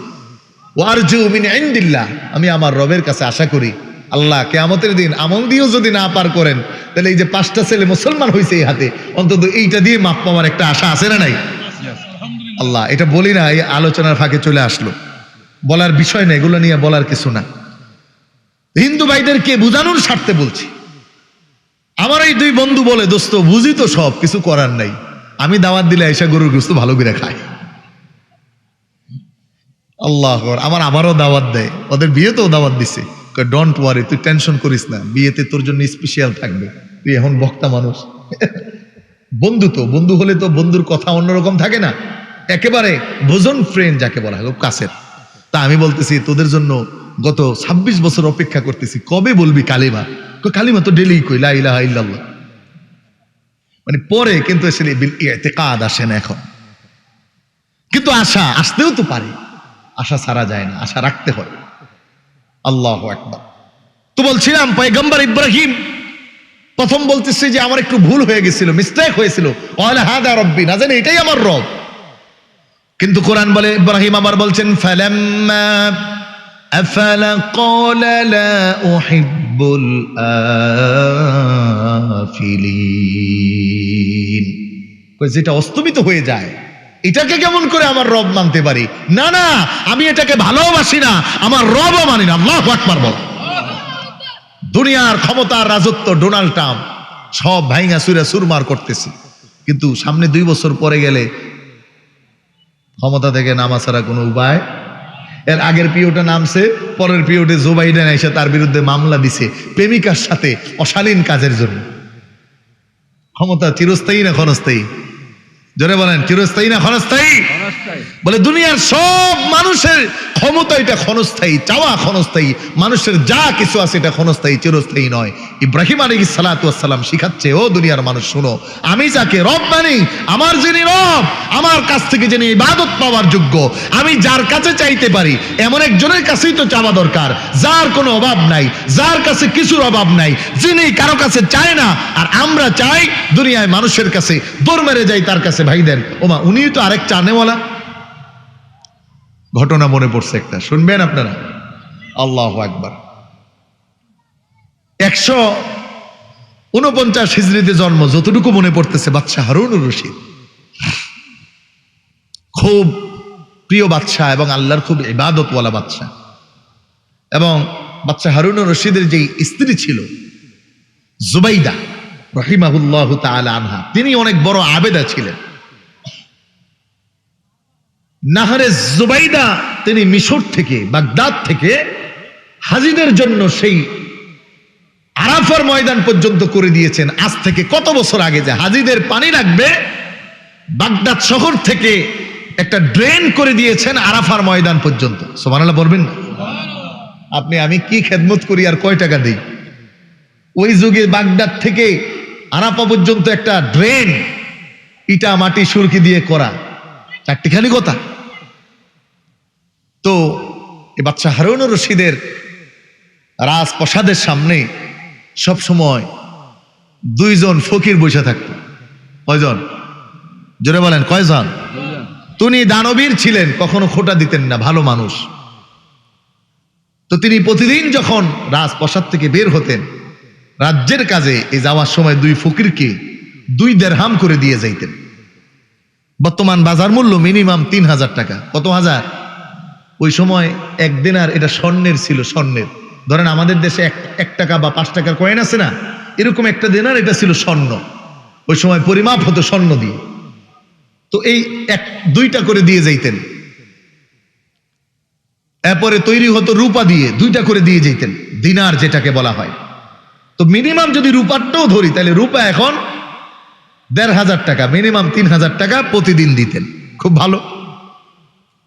তো 2 জনের মধ্যে একজন মনে করছে খলিফা নিজের থেকে 2টা করে দেয়, একটা কাজ করি, একদিন একটু খলিফার বাড়ির ভিতরে যায় যদি আমার দুঃখটা প্রকাশ করতে পারি, তাইলে অবশ্যই খলিফা হয়তো আরেকটু বাড়াইয়াই দিবে। যা চিন্তা করছে গেছে, দারোয়ানকে ম্যানেজ করে গেছে, ভাই আমার একটু যাওয়া লাগবে। খলিফা কোথায়? বলতেছে উনি তো এখন রাজপ্রাসাদে নাই। বলে কোথায়? বলে এখন ওনাকে পাইলে আপনি মসজিদে পাবেন। তো ভিক্ষুক মসজিদে যায়, দেখে খলিফা হারুনুর রশিদ উনি মসজিদের এক কোনায় গিয়ে 2 হাত তুলে হাউমাউ করে কান্না করতেছে আল্লাহর কাছে। ভিক্ষুক এই হালত দেখে বড় অবাক। তিনি মনে মনে চিন্তা করলেন, আমি তো 1 হাত বাড়িয়ে খলিফার কাছে চাই, আহারে এই খলিফা দেখে আমার চেয়ে বড় ভিক্ষুক। আমি খলিফার কাছে 1 হাতে চাই, আর খলিফা উপরে 2টা হাত তুলে শিশুর মতো কান্না করে চায়। ভিক্ষুক চিন্তা করলেন, তাহলে আর তার কাছে কেন? সে তো আমার চেয়ে বড় ভিক্ষুক, আমি আর তার কাছে চাবো না, আমি চাবো আমার ওই আল্লাহর কাছে যার কাছে খলিফা নিজে চায়। সিদ্ধান্ত নিয়ে বের হয়ে চলে আসলেন। এবার এসে ওই প্রতিদিনের মতো রাজার বাড়ির সামনে, গেটের সামনে আর বসে না। ওই ভিক্ষুক, যেই ভিক্ষুক আল্লাহর কাছে চাওয়ার স্বপ্ন দেখেছেন, আশা করেছেন, দুনিয়ার সব দিক থেকে মুখ ফিরিয়ে নিয়েছেন, এমন বাদশা যিনি দান করার পরেও খোটা দেন না, তার কাছেও আর চাবেন না। এবার আর একসাথে রাজার বাড়ির সামনে না বসে একটু পিঠটা উল্টা দিকে করে বা রাজার বাড়িটাকে উল্টা দিকে দিয়ে ওই ভিক্ষুক ওজিফা শুরু করে দিয়েছে। দুইজনের মধ্যে একজন আজকে আর রাজার দিকে মুখ নাই, অপর পাশে গিয়ে আল্লাহর কাছে চাচ্ছেন, আর খলিফার দিকে পিঠ দিয়ে বসে আছেন। এবার একজন ভিক্ষুক গেটের সামনে বসা খলিফা হারুনুর রশিদ প্রশ্ন করলেন, আরেকজন কোথায়? বলে, রাজামশাই, উনি আপনার কাছে আর চাবেন না। কি বলছে? পরেরটা আর কয় না। আমাদের দেশের হলুদ সাংবাদিক আছে, তারা সংবাদ মাধ্যম প্রচার করতে গিয়ে সংবাদের অর্ধেক বলে, বাকি আর বলে না। আছে না নাই? আয় জোরে বলো, আছে না নাই? বড় অবাক হলাম। শহীদ শরীফ উসমান হাদি যখন গুলি খাইল, পরের দিন প্রথম আলো সংবাদ করেছে জুলাই যুদ্ধানি হতো। প্রথম আলোর সংবাদ ছিল এরকম যে তফসিল ঘোষণার পরে গুলিবিদ্ধ, মানে আর কিছু না, নাম ঠিকানা বাড়ি ঘর কেউ কিছু না। তো রাজার সামনে ভিক্ষুক, বেশি বললে তো আবার আমাদের দেশে অনেক দোষ। প্রথম আলোকে বলেন কেন, ডেইলি স্টারকে বলেন কেন, কিন্তু এদেশের স্বাধীনতা নিয়ে যারা খেল তামাশা করে তাদের বিরুদ্ধে বলতে হবে না? বলেন। এদেশের একটা ছোট্ট শিশুও তার স্বাধীনতাকে ভালোবাসে। স্বাধীনতাকে বিন্দু পরিমাণ স্যাক্রিফাইস করার কোনো ইচ্ছা এদেশের সামান্য একটা, যে শিশুটা জন্ম নিয়েছে আজকে, ওরও নাই, হয়তো মুখে বলতে পারে না। আল্লাহ আমাদের এই স্বাধীন দেশকে হেফাজত করুক, বলুন আমিন। যোগ্য একজন নেতার হাতে এই দেশকে সংরক্ষিত করুক, বলুন আমিন। তো রাজা মশাইয়ের কাছে পরের কথা আর বলে না যে আপনার কাছে চাইবে না, আল্লাহর কাছে চাবে, এই কথা আর বলে না। বলে উনি বলছে আপনার কাছে আর চাবে না। রাজার একটু খারাপ লাগছে। কিরে, মনে করেন চেয়ারম্যান সাহেব আপনাকে এলাকার, উনি সবসময় একটা কিছু মানুষ আছে না যাদেরকে অলওয়েজ দেয়, প্রকাশও করে না। সমাজে সবসময় কিছু মানুষ থাকে। এখন হুট করে ওখান থেকে একজনে বলতেছে যে আমি চেয়ারম্যানের কাছে চাবো না, কোনো কারণ নাই, কথা নাই, বাতি নাই। ওর একটু খারাপ লাগতে পারে। কিরে, গত 3 বছর যেই মানুষটাকে এত আদর করলাম, ভালোবাসলাম, ওর কাছে দাঁড়াইলাম, পাশে দাঁড়াইলাম, আমি তো ওকে বকে দেই নাই, হঠাৎ করে কথা নাই বাতি নাই, ও এরকম করলো কেন? এখন রাজা মশাইয়ের একটু রাগ হয়েছে। হ্যাঁ, আমার কাছে আর চাবে না, আমি তো দিয়ে খোটাও দেই না, তাইলে ও চাবে কার কাছে? এটা বলে না। ঠিক আছে। পরের দিন থেকে রাজা মশাই চিন্তা করছে, যেহেতু আমার কাছে চাবে না, তাইলে ওরে বুঝাবো।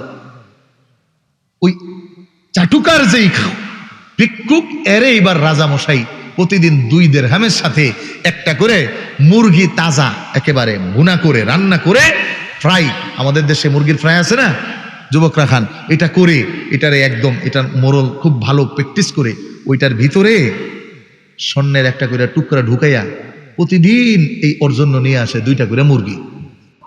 এই ভিক্ষুক প্রতিদিন 2 দিরহামও পায়, আবার মুরগি একটাও পায়। আর রাজা মশাই চিন্তা করছে যে ঠিক আছে, ও আমার কাছে চাবে না, যেমন তা হোক, পরে 2 দিরহাম দিতাম, ওইটা দিয়ে যাই, কারণ আমি তো দান করব, আমি পৃথিবীর কাউকে দেখানোর জন্য করব না। এই যে আমাদের লতিফি হেন কোটি কোটি টাকা দেয়, এদেশে তো 3 টাকা দিয়া, ফটো মেশিন দিয়া, 500 ক্যামেরা ডাইকা কয় ছবি তুলো।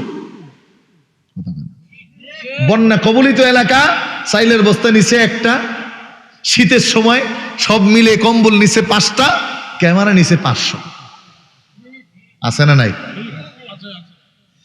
আর সাহেব কেবলা ফুলতলি রহমতুল্লাহি আলাইহির যে খেদমতের ফিরিস্তি, বড় সাহেবের যে খেদমতের ফিরিস্তি, একটা আলোচনায় আমি শুনতেছিলাম, আমাদের আহমদ হাসান শাহানশাহ হুজুর বলতেছিলেন মাদ্দাজিল্লাহুল আলী, যে উনি এক একটা করে রাস্তা বের করে, যে চিন্তা করছে, আচ্ছা সিলাইয়ের উপরে, মানে মানুষকে, এলাকার মা বোনদেরকে সিলাই করতে যে কি ডোনেট করা যায়, চিন্তা করা যায়, যেগুলো আপনার আমার মধ্যে যেমন আসেই না, চিন্তাই করা যায় না, যে মানুষের অভাব মোচন করতে যে কি কি করা যায়। আচ্ছা, মহল্লায় একটা পাম্প বসায় দেওয়া যায়, মহল্লায় কি কি করা যায়, এই যে ছোট চিন্তা থেকে খেদমত, কিন্তু কোনোদিন প্রকাশ করে এরা করে কার জন্য বলেন? জোরে বলতে হবে কার জন্য? আল্লাহর জন্য। তো খলিফা মনে করছে আমি আমার কাজ দান করে আল্লাহরে খুশি করব, ওরে 2 দিরহাম দিয়ে যাই। তো রাস্তার উপরে যেটা বসা আর রাজার কাছে চায় না, ওরও দেয় 2 দিরহাম। কিছুদিন যাওয়ার পরে এখন আর দেখে ওই রাজার কাছে যেটা চাবে না এটা বসা নেই রাস্তা। এবার রাজা যেটাকে প্রতিদিন একটা করে মুরগি আর ওই মুরগির মধ্যে স্বর্ণের একটা করে টুকরা দিত, এটারে জিজ্ঞেস করতেছে কিরে ওই ভিক্ষুক গেছে কই? কেন রাজা মশাই আপনি জানেন না? ও আর এখন ভিক্ষা করে না, ও এখন বাগদাদের সবচেয়ে বড় সওদাগর, ওর বিশাল জাহাজ আছে। সুবহানাল্লাহ। এখন রাজার তো মাথায় ধরছে, কিরে বলতেছে তাই তুমি বড় লোক হইতে পারো নাই? তো রাজা মশাইকে ভিক্ষুক, চাটুকার ভিক্ষুক বলতেছে কেমনে আমি বড় লোক হব? আপনি তো ওরও 2 টাকা দেন, আমারও 2 টাকা দেন, আর কয়েকদিন ধরে আমারে 2 টাকার লগে দেখি একটা পোড়া মুরগি দেন। এই মুরগি দিয়ে আমি কি করবো? আমার তো দরকার টাকা। তো বলছে তো ওটা কি করছিস? এই জন্য রাজা মশাই প্রতিদিন আমি ওই মুরগিটা ওর কাছে 2টা মুরগি 2 দিরহামে বিক্রি করে আমি টাকাটা নিতাম, আমার খুব টাকা দরকার এই জন্য। এখন রাজা মশাই দিছে মাথায় হাত, কিরে বড়লোক বানাইতে চাইলাম আমি তোরে, কিন্তু বড়লোক হইল কে?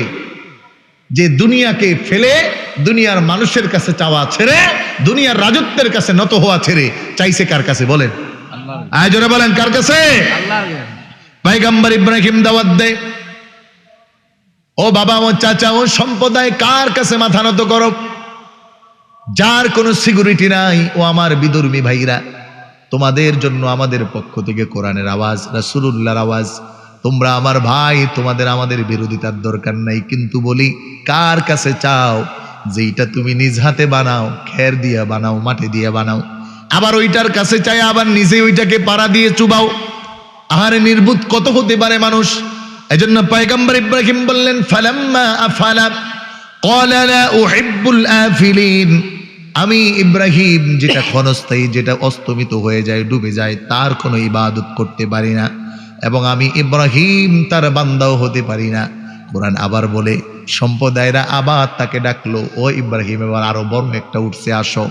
কোরআন বলে ফালাম্মা রাআল কমারা বাযিগান ক্বালা হাযা রাব্বি ক্বালা লাইন লাম ইয়াহদিনি রাব্বি লাআকুনান্না মিনাল কওমিদ দাল্লিন।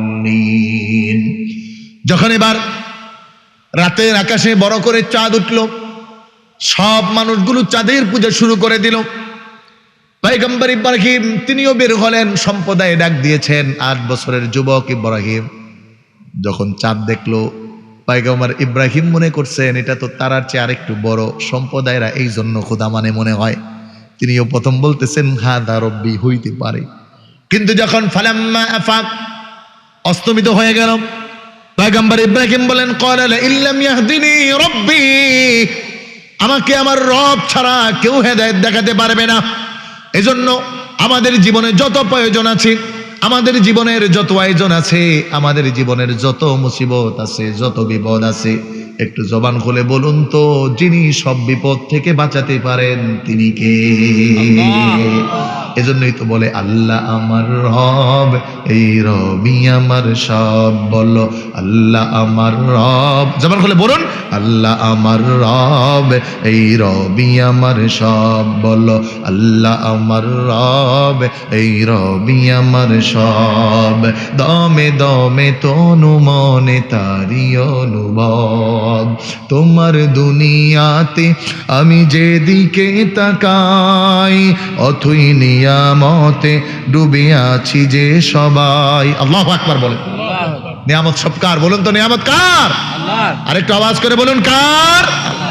তোমার দুনিয়াতে আমি যেদিকে তাকাই, অথই নিয়ামতে ডুবে আছি যে সবাই। পাক পাখালির গানে গাহে তসবিহ কলো রব, তসবিহ কলো রব। বলো আল্লাহ আমার রব, এই রবি আমার সব। আল্লাহ আমার রব, এই রবি আমার সব। পয়গম্বর ইব্রাহিম বলে না, قال لئن لم يهدني ربي لأكونن من القوم الضالين হায় আল্লাহ আমার আল্লাহ যদি আমাকে না বাঁচায় আমার রব যদি আমাকে হেদায়েত না দেয় লাকুনান্না মিনাল কওমিদ দাল্লিন নিশ্চিতভাবে আমি গোমরাহের মধ্যে পড়ে যাব এজন্য চাইতে হয় আল্লাহর কাছে আল্লাহ তুমি আমাকে হেদায়েত দাও তুমি আমাকে হেদায়েতে রাখো এজন্য কোরআনুল কারীম আল্লাহ রাব্বুল আলামিন দোয়া শিখিয়ে দিলেন দোয়া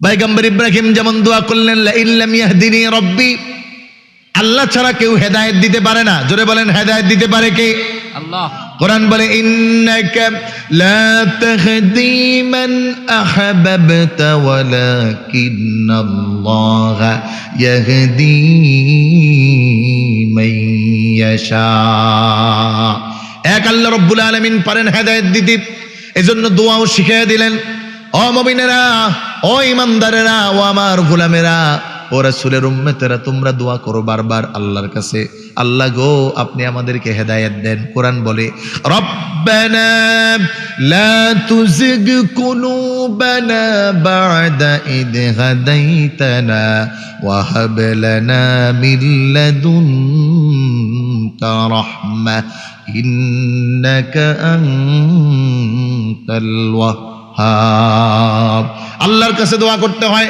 ও আমার রব আল্লাহ হাবলানা লা তুজিগ কুলুবানা আপনি আমাদের অন্তরকে পরিবর্তন করে দিবেন না পরিবর্তন করে দিবেন না অন্তরের মধ্যে গোমরাহি ঢুকাইয়া দিবেন না এজন্য মাঝে মাঝে বিপদ আসবে বিপদে যেন আল্লাহর কাছে চাই গোমরা যেন না হয়ে যায় বেশি বিপদ আসলে তখন মানুষ আল্লাহকে ভুলে যায় এজন্য বারবার দোয়া করতে হয় লা তুজিগ কুলুবানা আল্লাহ গো আপনি আমাদের অন্তরটাকে পরিবর্তন করে দিয়েন না বরঞ্চ বা'দা ইদ হাদাইতানা আমাদেরকে হেদায়েতের পথ দেখান হেদায়েতের পরে যেন আমরা গোমরা না হয়ে যাই এজন্য যদি আল্লাহর পক্ষ থেকে হেদায়েত না থাকে তাহলে কাবার ঈমান হইলেও মাপ পায় না কাবার ঈমান হওয়ার পরেও লাঞ্ছিত হয় আফ্রিকার এক ইমাম ছিল কাবা শরীফের ইমাম হইছে এখন আবার কাবা শরীফের ঈমান না এখন এ ভিডিও করে দাড়ি নাই মুছ নাই প্যান্ট পরে শার্ট পরে এজন্য হেদায়েত উপরওয়ালা থেকে চাইতে হয় হেদায়েত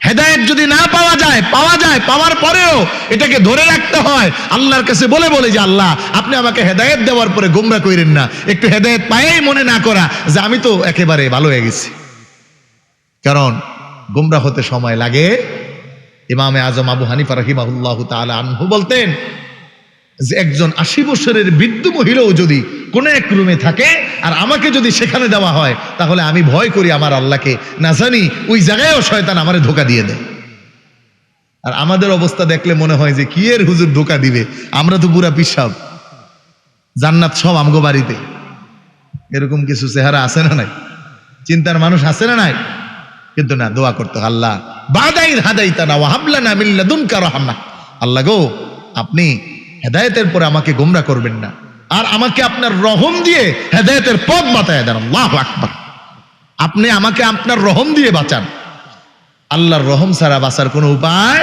নাই পয়গম্বর ইব্রাহিম বললেন লা ইল্লাম ইয়াহদিনি রাব্বি লাআকুনান্না মিনাল কওমিদ দাল্লিন যদি আমার রব আমাকে হেদায়েত না দেন সঠিক পথে আমাকে পরিচালিত না করেন তাহলে আমি গোমরা হয়ে যাব আমার ভাইরা আমার বন্ধুরা মক্কার জমিনে আবু জাহেল রাসূলুল্লাহকে বারবার দেখছে সাধারণ একজন মানুষ যে নবীকে দেখবে দেখার পরে ঈমান আনবে এরপরে ইন্তিকাল হয়েছে নবীকে দেখছে নবীর উপর ঈমান আনছে ওই ঈমানের হালতে যার ইন্তিকাল হয়েছে ওই মানুষটার ব্যাপারে আল্লাহর ওয়াদা হলো রাদিয়াল্লাহু আনহুম ওয়া রাদু আন ওই মানুষটার নাম হয়ে যায় সাহাবী ওই মানুষটাকে আল্লাহ রাব্বুল আলামিন পরকালে বিনা হিসাবে আল্লাহর জান্নাত দিয়ে দিবেন শুধু এতটুকু টাইটেল নবীকে দেখছে ঈমান আনছে এবং ওই ঈমানের হালতে মরছে অথচ আবু জাহেল তো নবীকে খালি দেখছে তাও না ছোট থেকেই দেখছে নবী হওয়ার পরেও দেখছে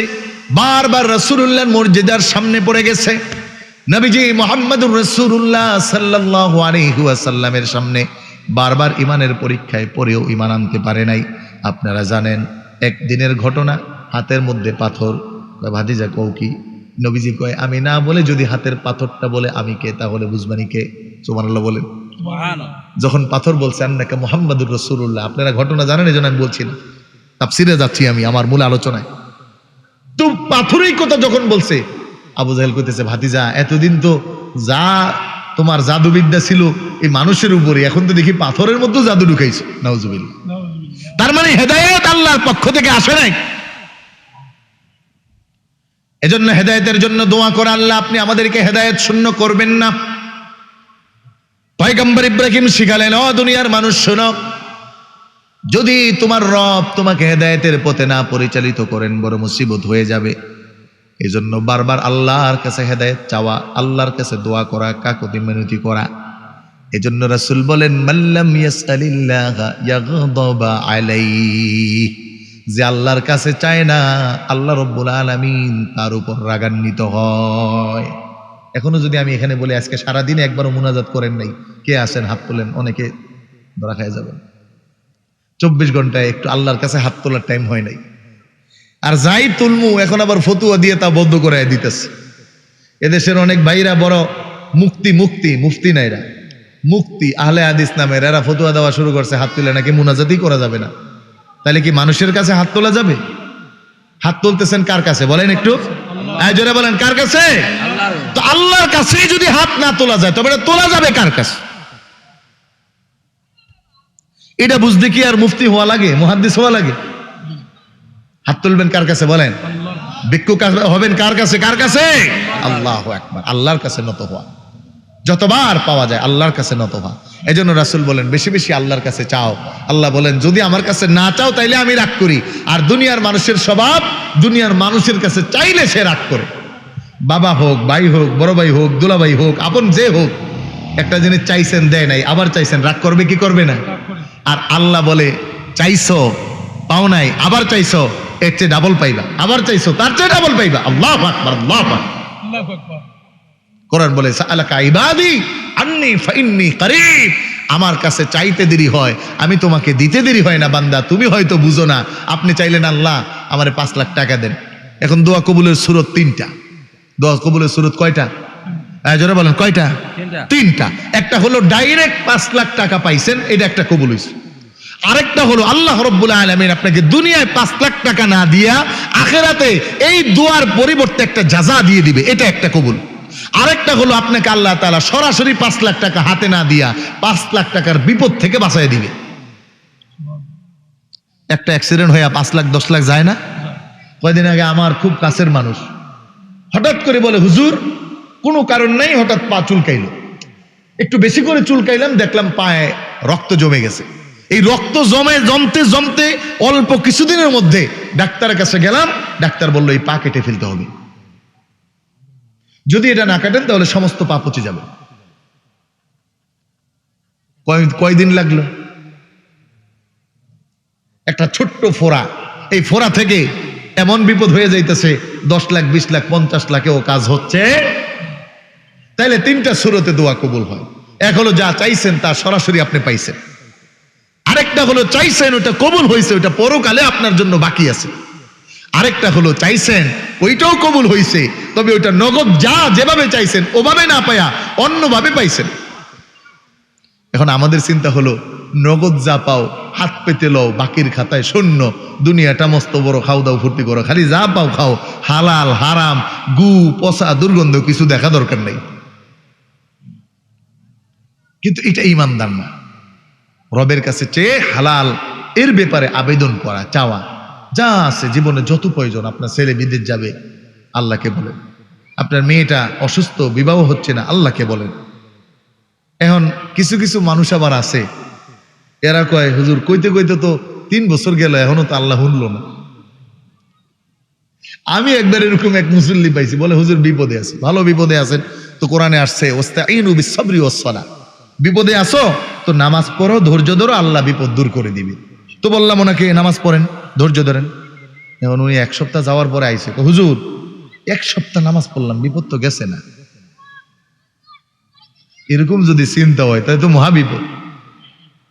40 বছর আল্লাহর এক বান্দা, কয় বছর? ধরে বলেন কয় বছর? রবের কাছে চাইতেই থাকতে হয়। রবের নিয়মটাই হলো আলাদা, যে তুমি আমার কাছে চাইবা, তোমাকে কতটুকু দিব না দিব এটা ফায়সালা আমার, তোমার মতো ফায়সালা হবে না। যদি তোমার মতোই হইতো তাহলে দুনিয়ায় এমন কোনো মানুষ নাই যে জীবনে এমন একবারও বলে নাই আল্লাহ রে আল্লাহ আপনি আমার কোটিপতি বানায় দেন না। সব মানুষ বলছে না, গোপনে হোক প্রকাশ্যে হোক যেমনি হোক, এমন একটা মানুষও হুজুর আর মুজুর নাই, কাউরে পাবেন না যে উনি বলে না যে আল্লাহ আমার টাকা পয়সা বাড়ায় দেন, আমার একটা গাড়ি দেন, আমার একটা বাড়ি দেন, আমার 5টা ভালো সন্তান দেন। এরকম কেউরে পাবেন না, সবাই বলে আল্লাহর কাছে। এখন আল্লাহর কাছে তো বলে, এখন যা চাইতো তাই যদি কবুল হয়ে আইতো এত সম্পত্তি রাখতো কই? কথা বুঝলেনি আমার ভাই? এই এলাকায় 100 জন আছেন আপনারা, 100 জন আল্লাহর কাছে আল্লাহ আমার কোটিপতি বানায় দেন না, আমি খুব দান করতাম। 100 জন কোটিপতি বানাইছে, এখন কেউ কেউ মানবো, গনায় ধরবো, বিচার আচার করা যাইব, সমাজ চলবো, সব উল্টা পাল্টা হয়ে যাবে, সব ব্রেক হয়ে যাবে। কারণ সবাই কবে বেটা আমারই তো বাজারও আছে, তোর বেল আছে নাকি? এজন্য এই যে সৃষ্টির মধ্যে একটা ব্লেন্সিং করা, দেখেন এখানে যারা রিক্সা চালায় এগো কাছে গাড়ি ভালো লাগে না, আবার যে গাড়ি চালায় তারা জীবনে রিক্সা চালাইতে পারবেন না। আমি একবার রড ফ্যাক্টরিতে গেলাম, যে রড কেমনে বানায়, তো আলেম মানুষ মোহাব্বত করে, আর রডের ফ্যাক্টরির যে মালিক এ আবার খুব বেশি মোহাব্বত করে, কারণ গেছে আর ভিআইপি প্রটোকল দিয়ে নিয়ে গেছে, কয় হুজুরের সাবধানে রাখ, কোনো আসমুদ যেন না পড়ে। আমি বললাম যেখানে সরাসরি বানা ওই জায়গায় আমার একটু নিয়ে যেতে হবে, আমি দেখতে হবে। তো বলতেছে হুজুর ওখানে না যাওয়াই ভালো, রিক্সের জায়গা। আমি বললাম না, আমি শিখতে হবে, আমার যাইতে হবে। তা আমাকে নিয়ে গেল, দেখলাম যে লোহাটা গলিয়ে পুরো পানি করে ফেলে, এই পানির মতো, এটা পুরা পানি, লোহাটা পুরা পানি থাকে একদম তরল। তো এইটাকে তারা একটা খাসের মধ্যে ছাড়ে, ওই খাস অনুযায়ী রডের সাইজ করা আছে, চ্যাপ্টা হয়, গোল হয়, লম্বা হয়, অথবা বড় হয়। আল্লাহু আকবার। আমি অবাক হয়ে গেলাম যে এই কাজ যদি আমারে 1000 কোটি টাকা দিয়েও কয় হুজুর 5 মিনিট করেন, সম্ভব না। কিন্তু এই ফ্যাক্টরির ওরাকে জিজ্ঞেস করলাম আপনাদের বেতন কত? কয় হুজুর 16,000, 17,000, 12,000।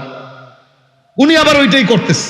তাহলে মেন্টালি আল্লাহ রাব্বুল আলামিন ওনার মেন্টালি যদি ওই কাজের প্রিপারেশন না দিতেন, ওই কাজ করার লোক, এলাকায় ময়লা পরিষ্কার করার লোক যদি না থাকে, তাহলে ঢাকা শহর অচল হয়ে যাবে।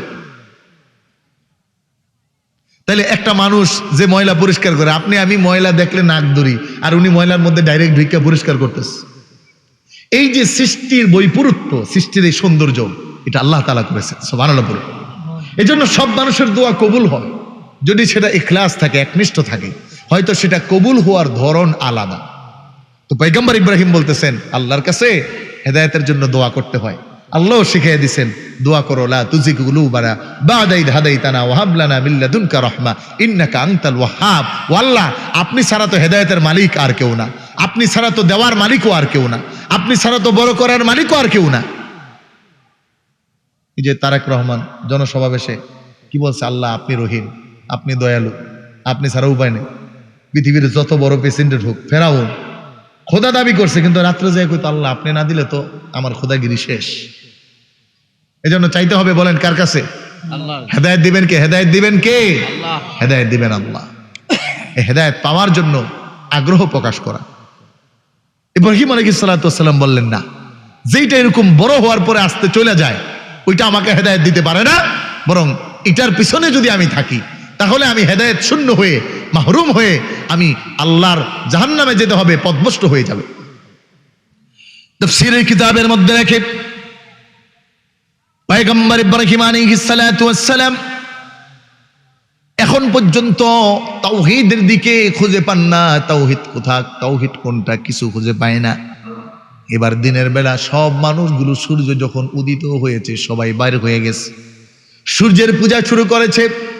কোরআন বলে ফালাম্মা রা'a আশ-শামসা বাযিগাতান ক্বালা হাযা রাব্বি হাযা আকবার ফালাম্মা আফালাত ক্বালা ইয়া কওম ইন্নী বারীউম মিম্মা তুশরিকুন। পয়গম্বর ইব্রাহিম তাদের সাথে তাকেও দেখা হলো। আকাশে যখন সূর্য উদিত হয়ে গেল, সব মানুষগুলো সূর্যের পূজা শুরু করলো। পয়গম্বর ইব্রাহিমকে বলা হলো করো। পয়গম্বর ইব্রাহিম আলাইহিস সালাতু ওয়াস সালাম বলেন হাদা আকবার, হায়রে, এটা তো আগের দুইটা চেয়েও আরো বড়। আগের প্রথম ছিল তারকা, ছোট ছোট দেখা গেছে, এরপরে আসছে চাঁদ, ওইটা আর একটু বড়, সূর্যটা আরো বড়, তার প্রখর বেশি। পয়গম্বর ইব্রাহিম বলে মানুষগুলো সব সূর্যের পূজা শুরু করে দিল। আমি বললাম, ও দুনিয়ার মানুষ শোনো, এই সূর্য তো স্থায়ী দেখলাম না।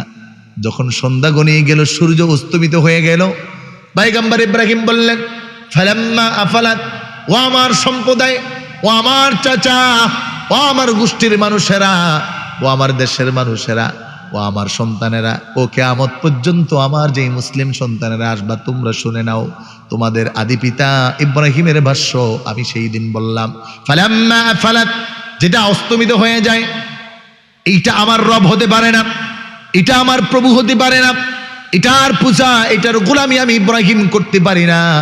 বরং আমি বললাম, ও আমার কওম, ও আমার সম্প্রদায়, ইন্নী বারিউম মিম্মা তুশরিকুন, আমি তোমার মতো মুশরিক হতে চাই না, আমি তোমার মতো সবার কাছে চাই না, আমি তোমার মতো মানুষের কাছে নত হতে চাই না, আমি তোমার থেকে দূরে।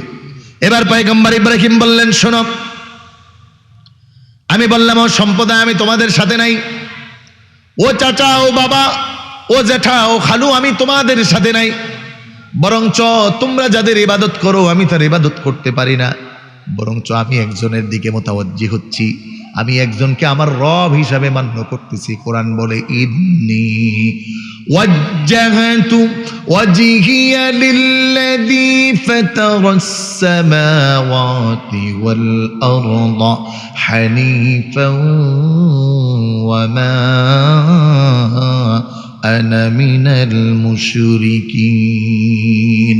আমার প্রিয় ভাইরা, আমার বন্ধুরা, পয়গম্বর ইব্রাহিম আলাইহিস সালাতু ওয়াস সালাম বললেন, ও আমার সম্প্রদায় শোনো, ইন্নী ওয়াজ্জাহতু ওয়াজহিয়া লিল্লাযী ফাতারাস সামাওয়াতি ওয়াল আরদা হানিফা ওয়া মা আনা মিনাল মুশরিকিন, আমি আমার সেই রবের দিকে মুতাওয়াজ্জি হচ্ছি। ইন্নী ওয়াজ্জাহতু ওয়াজহিয়া লিল্লাযী ফাতারাস সামাওয়াতি ওয়াল আরদা হানিফা, যিনি আকাশ এবং জমিনের মধ্যবর্তী জায়গা, সব জায়গায় এক বাক্যে সব কিছুর ভিতরে তিনি এক, হানিফান, তার কোনো শরীক নাই, তার কোনো ইলাহ নাই, তার সাথে কোনো রব নাই, তার সাথে কোনো সাহায্যকারী নাই। বরং আমি জানাইয়া দিচ্ছি তোমাদেরকে, ফাতারাস সামাওয়াতি ওয়াল আরদি হানিফা ওয়া মা আনা মিনাল মুশরিকিন, আমি আমার সেই রবের দিকে মুতাওয়াজ্জি হচ্ছি, আমি তোমাদের মতো শিরক করতে পারবো না, আমি মুশরিকদের অন্তর্ভুক্ত নই। আমার ভাইরা, আমার বন্ধুরা, এই পয়গম্বর ইব্রাহিম আলাইহিস সালাতু ওয়াস সালামের কথা আল্লাহ রাব্বুল আলামিন সূরা শুআরার মধ্যে আবার তুলে ধরলেন, কারণ তার আপন চাচা, আপন বাবা, যারা পয়গম্বর ইব্রাহিমের এই কথা মানতে পারল না, তারা বিরোধিতা করলো। ও পয়গম্বর ইব্রাহিম, তুমি ইন্ডোগুমেন্স দাও, কেমন করে আমরা তোমার রবকে মানব? তুমি যে আমাদের রবকে মানো না, তুমি যে আমাদের প্রভুকে মানো না, এটা আমরা মানি না। তোমার প্রভুর ঠিকানা আমাদেরকে দাও। আমার প্রভুর ঠিকানা, আমার প্রভুর পরিচয় আছে না নাই? জোরে বলেন, আছে না নাই? কোরআনুল কারীম আল্লাহ রাব্বুল আলামিন বলেন, ওয়া ইন্নাহু লাতানজিলু রাব্বিল আলামিন নাযালা বিহির রূহুল আমিন আলা কলবিকা লিতাকুনা মিনাল মুনদিরিন বিলিসানিন আরাবিয়্যিম মুবিন।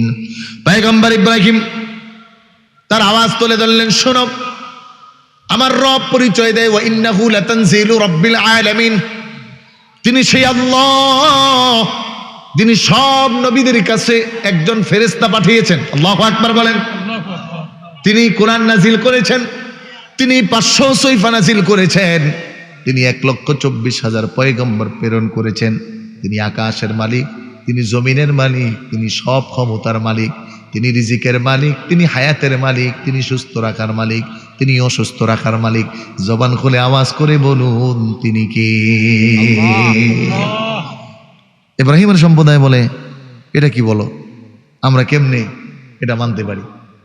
আপনারা ঘটনা শুনছেন আগে, যে একদিন যায় পয়গম্বর ইব্রাহিম নিয়া মূর্তির সব আগা মোগা ভাঙ্গা আবার ওইটা রেখে আসছে, যেটা দিয়ে ভাঙছে এটা সিলেটে কিতা কয় খুরাল, কুড়াল দিয়ে যায় ভেঙে ভেঙে থুয়ে আসছে, ওটার কাঁধে বাজে আসছে। পাবলিকে জিজ্ঞেস করছে আর কেনা, যেহেতু এটার কাঁধে আছে এটাই ভাঙছে। আল্লাহু আকবার। কোরআনে আসছে পয়গম্বর ইব্রাহিমকে তারা এই ছোট্টবেলায় নেওয়ার জন্য যখন জোর করছে, তখন তিনি বলতেছে ইন্নী সাকিম, আমি অসুস্থ। বলে এই অসুস্থতা শারীরিক অসুস্থ না, মানসিক অসুস্থ। দেখবেন আমাদের সাহেবজাদারা এবং তাদের সন্তানাদি যারা আছে, বিশেষ করে তারা অনেক মাহফিল বর্জন করে, অনেক মাহফিলে যায় না। বলে যেখানে দেখে কিছু আউল আর বাউল আছে, কিছু ফাউল আছে, কিছু তবলা গান বাজনা করার বক্তা আছে, আছে না? যারা বলেন আছে না নাই? আছে। যাদের কোরআন তেলাওয়াত শুদ্ধ নাই, বিশাল বক্তা, কুকিল কণ্ঠের অধিকারী, কিন্তু কোরআন শরীফ পড়তে পারে না। আফসোস লাগে মাঝে মাঝে। কোরআন যার শুদ্ধ নাই, এই লোক আবার কিসের বক্তা? আর এই লোকরে আবার আমরাই খুব প্রমোট করে। এখন ওই লোক যেই জায়গায় থাকবে, ওই জায়গায় তো যারা কোরআন শুদ্ধ করার মিশনে নামছে, যারা তাদের জীবন দিয়ে কোরআন শুদ্ধ করার জন্য কাজ করে, যারা তাদের জীবন দিয়েছে কোরআনের জন্য, গড়ে গড়ে জায়গায় জায়গায় মহল্লায় মহল্লায় দারুল কেরাত তৈরি করতেছে, নিজে না খায়া নিজে না পড়ে মানুষকে বলে নিজের অর্থায়নে কোরআন শুদ্ধ করার জন্য। এখন ওই কোরআন অশুদ্ধ বলা একটা বক্তা যদি কোনো মাহফিলে থাকে, তাহলে কেমন করে উনি যায়? প্রশ্ন আছে না নাই? যায় না, বলে শরীরটা ভালো না বেশি। কেন? বলে আসলে দিলটা ভালো না। বলে মানুষ কত নির্বোধ, দিলের অসুস্থতা এটা। এজন্য আমার মামা শ্বশুর আছে একজন, উনি একটা দরবারের পীর, জুনপুর মাস্টাকে। উনি কোনো বিয়ের অনুষ্ঠানে যায় না, কোনো বিয়ের অনুষ্ঠানে না, এবং ইভেন কি তার ভাগ্নি তার একেবারে আপন, কোনো বিয়ের অনুষ্ঠানে উনি যাবেন না। ওনাকে জিজ্ঞাসা করলে বলা হয় আমি অসুস্থ। এটা হলো মানসিক অসুস্থতা।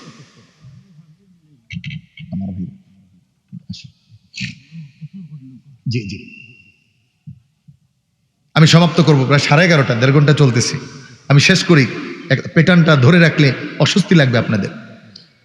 তো এই যে মানসিক অসুস্থতার থাকা, এটা একটা বড় নিয়ামত। যে গানের মঞ্চে আমি যাব না, আমার মানসিক অসুস্থতা আছে। নামাজিদের মঞ্চে আমি যাব না, আমার মানসিক অসুস্থতা আছে। বিয়ের অনুষ্ঠানে আমি যাব না, আমার মানসিক অসুস্থতা কি? বলে আমার ইমান দুর্বল হবে, এজন্য ওই অনুষ্ঠানগুলোতে আমি যাব না। যেখানে গেলে আমার ইমান দুর্বল হয়, আমার ইমান নষ্ট হয়, আমার আমাল নষ্ট হয়, আমার পরকাল নষ্ট হয়, আমার ভিতরের মধ্যে ভালো লাগে না, ওই জায়গায় না যাওয়া, এটা হলো মানসিক অসুস্থতার জন্য। এজন্য বলা যায় ভাই আমার মনটা ভালো না, আমি যাব না। এটা কথা মিথ্যা নয়। পয়গম্বর ইব্রাহিমও বলেছিলেন ইন্নী সাকিব, আমি কেমনে যাব, আমি তো অসুস্থ। আসলে পয়গম্বর ইব্রাহিম এই যে শিরক করতে যাবে না, কারণ শিরক করা এটা মুমিনের কাজ না, মুমিন এটা অসুস্থ হয়ে যাওয়ার মতো অবস্থা। তারা বলে তাহলে তোমার রব কি, কেমন করে পরিচয় দাও? পয়গম্বর ইব্রাহিম বলে আগে তাহলে তোমার রবের একটু ইতিহাস ভালো করে বুঝা নাও।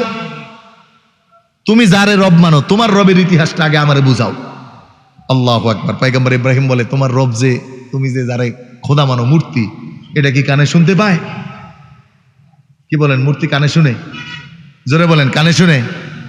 চোখে দেখে কিছু করতে পারে? খাইতে পারে?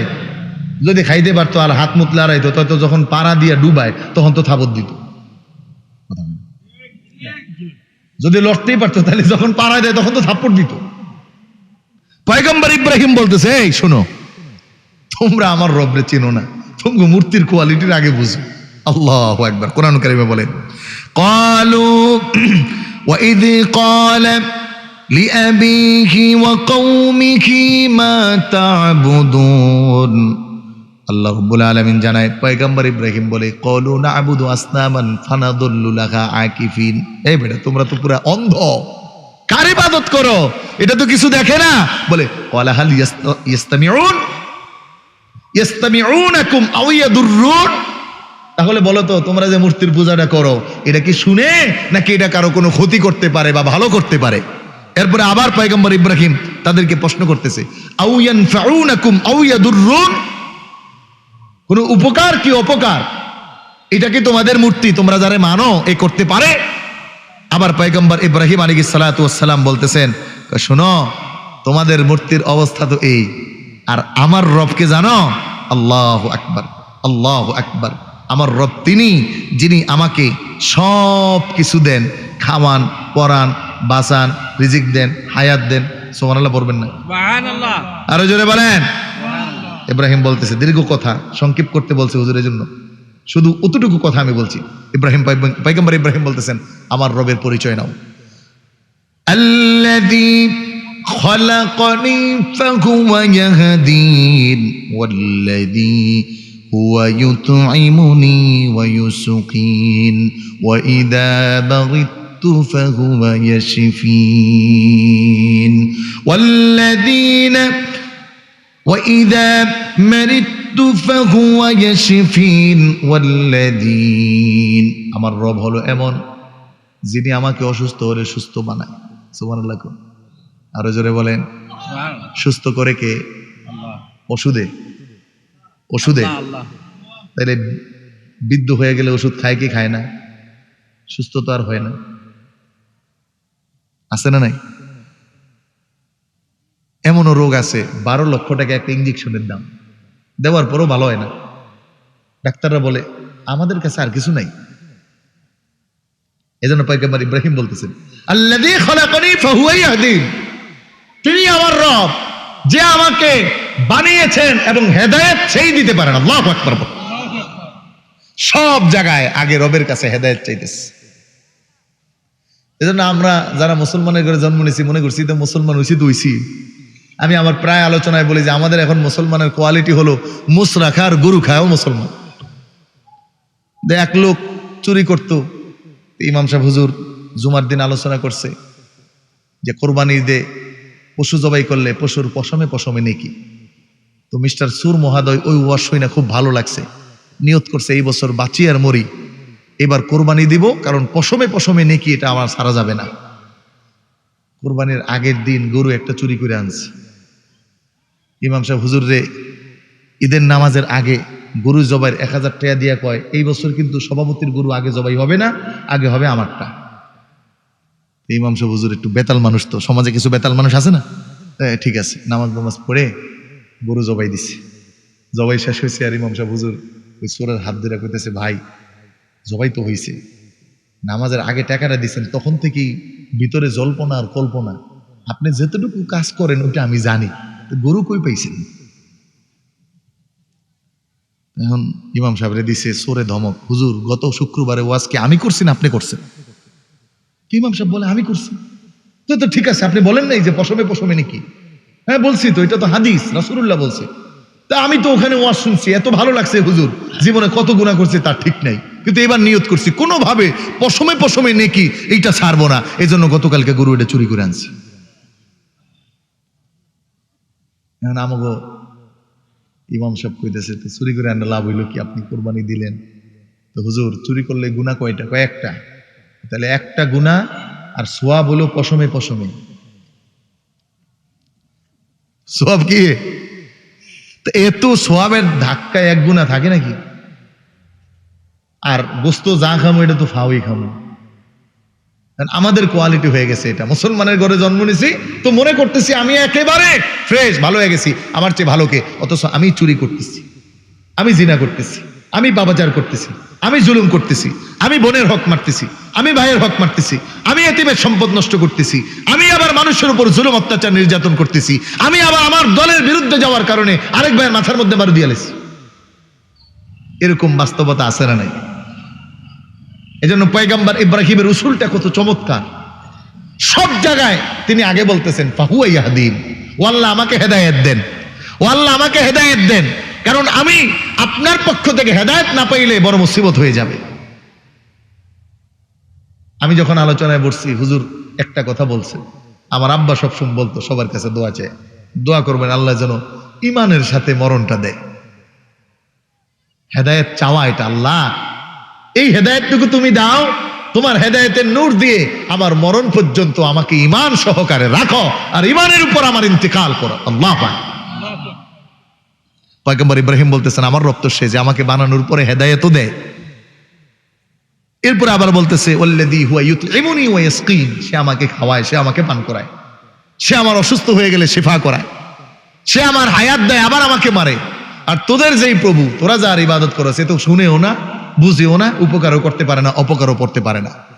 সম্মানিত হাজিরিন, এই জন্য আল্লাহর দিকে ধাবিত হওয়া, তাওহীদের দিকে ধাবিত হওয়া, এটা যদি হওয়া যায় তাহলে ওই যে আল্লাহর উদ্দেশ্য সৃষ্টির, ওমা খালাকতুল জিন্না ওয়াল ইনসা ইল্লা লিয়াবুদুন, এই ইবাদতের দিকে ধাবিত হলে আর ধাবিত হতে হলে এই দুইটার মাঝখানে দরকার হেদায়েত।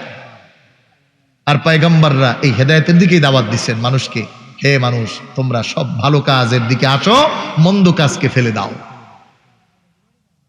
এজন্য আমাদেরকেও এইভাবে করে আমাদের জীবনকে গুছাতে হবে। দুনিয়ার চাকচিক্য, ক্ষমতা, পাওয়ার, প্রতিবদ্ধ দেখে যেন আমরা পরকালকে ভুলে না যাই। আজকে সমাজের বড় করুণ পরিণতি, যুবকদের দিকে তাকালে কান্না আসে। যে যুবকগুলো হওয়া দরকার ছিল শাহজালালের উত্তরসূরি, আজ তারা হয়ে গেছে জালিমদের উত্তরসূরি, মির্জাফরের উত্তরসূরি, ওই যে নেতানিয়াহু মতো কাট্টা কাফেরের উত্তরসূরি হয়ে যাইতেছে। তাদের সময়ের কোনো দাম নাই, সারাদিন টিকটক, লাইকি, ভিভু এগুলো দিয়ে সময় শেষ করতেছে। মনে হচ্ছে দুনিয়াটা এভাবেই যাবে। এমন তো হয় বরঞ্চ কাজের কথা বললে বাবা মাকে আরো ধমক দিয়ে বসায় হয়। তাহলে এই জায়গা থেকে যুবকদের উত্তরণের পথ আর মত হলো একটাই, রাসূলুল্লাহর পথ আর মত, কোরআনের পথ আর মত, ওলিদের পথ আর মত। এখন এগুলো করতে হলে আমাদেরকে তো কিছু জানতে হবে, কিছু শিখতে হবে। যারা জানে তাদের কাছে যেতে হবে আর নিজের চেষ্টা থাকতে হবে। আপনি যতই আমি আপনাকে বলি, আপনার চেষ্টা যদি না থাকে তাহলে কখনো পরিবর্তন আসবে? কোরআনে বলছে ইন্নাল্লাহা লা ইউগাইয়িরু মা বিকওমিন হাত্তা ইউগাইয়িরু মা বিআনফুসিহিম, যে নিজের ভাগ্য বদলের চেষ্টা না করে তার ভাগ্য আল্লাহও বদল করবে। এজন্য আমাদেরকে চেষ্টা করতে হবে যেন আমরা আল্লাহর পথে আসতে পারি, আমরা যেন আমার আল্লাহকে চিনতে পারি, আমরা যেন আমাদের হেদায়েতের পথে চির অবিচল থাকতে পারি। এজন্য চাইতে হবে কার কাছে বলেন? আরো জোরে বলেন, কার কাছে? একটা ওয়াকিয়া বলে আমি আলোচনা সমাপ্ত করব। একটু জিকির করুন, লা ইলাহা মাশাআল্লাহ। ভাই বহু দূরে মদিনা, কেমনে যাব জানি না।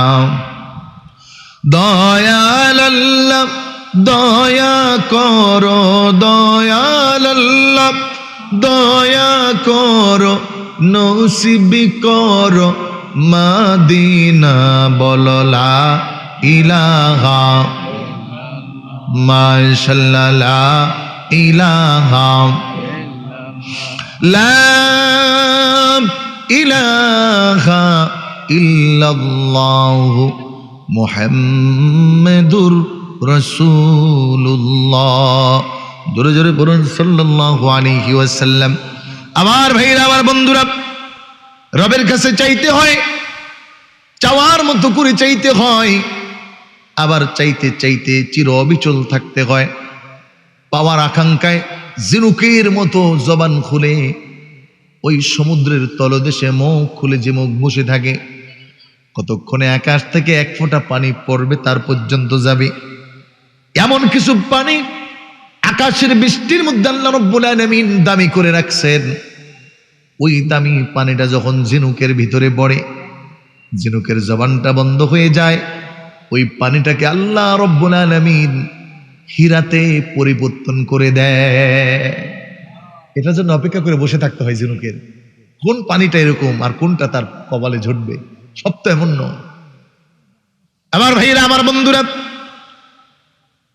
হিকায়ার মধ্যে আসছে এক লোক জীবনে বড় অপরাধী ছিল। অপরাধ করতে করতে সমস্ত জীবন পার করেছে, সমস্ত দিল ঝরঝর, সমস্ত হৃদয়ে পরিপূর্ণ। কাবার প্রান্তরে গিয়ে 2 দিন যাবত লক্ষ্য করছেন, একটা মানুষ কাবার চত্বর থেকে কখনো ফিরে যায় না। সারাদিন তাওয়াফ করে, রাত্রেও তাওয়াফ করে, আবার একটু ঘুমায়, আবার জিকির করে, আবার কোরআন পড়ে, আবার নামাজ পড়ে। 2 দিনের মধ্যে সর্বশ্রেষ্ঠ আবেদ হিসাবে যুবক ওই মানুষটাকে পছন্দ করলেন। মানুষটার কাছে গিয়ে বলেন, ভাই আমার, হুজুর আমি আপনার কাছে হাত রেখে বায়াত হতে চাই। কাবার চত্বরের আল্লাহর ওই বান্দা যে চতুর্দিকে তাওয়াফ করে কোথাও যায় না, যুবককে প্রশ্ন করে না, রে যুবক আমার হাতে হাত রেখো না, তুমি অন্য কোনো আল্লাহর প্রিয় বান্দার হাতে হাত রেখে তুমি জীবন চালাও। যুবক ডাক দিয়ে বলে, না, 2 দিনের মধ্যে আপনার মতো এত বেশি আমাল আমি কাউকে করতে দেখি নাই। আপনার কাছে আমি আমার জীবন সঁপে দিলাম। আগামী যতদিন আমি বাঁচবো ততদিন আপনার কথা মতো আমি জীবন চালাবো। আপনি যেভাবে বলবেন, যেমন করে বলবেন আমি সেইভাবে চলবো।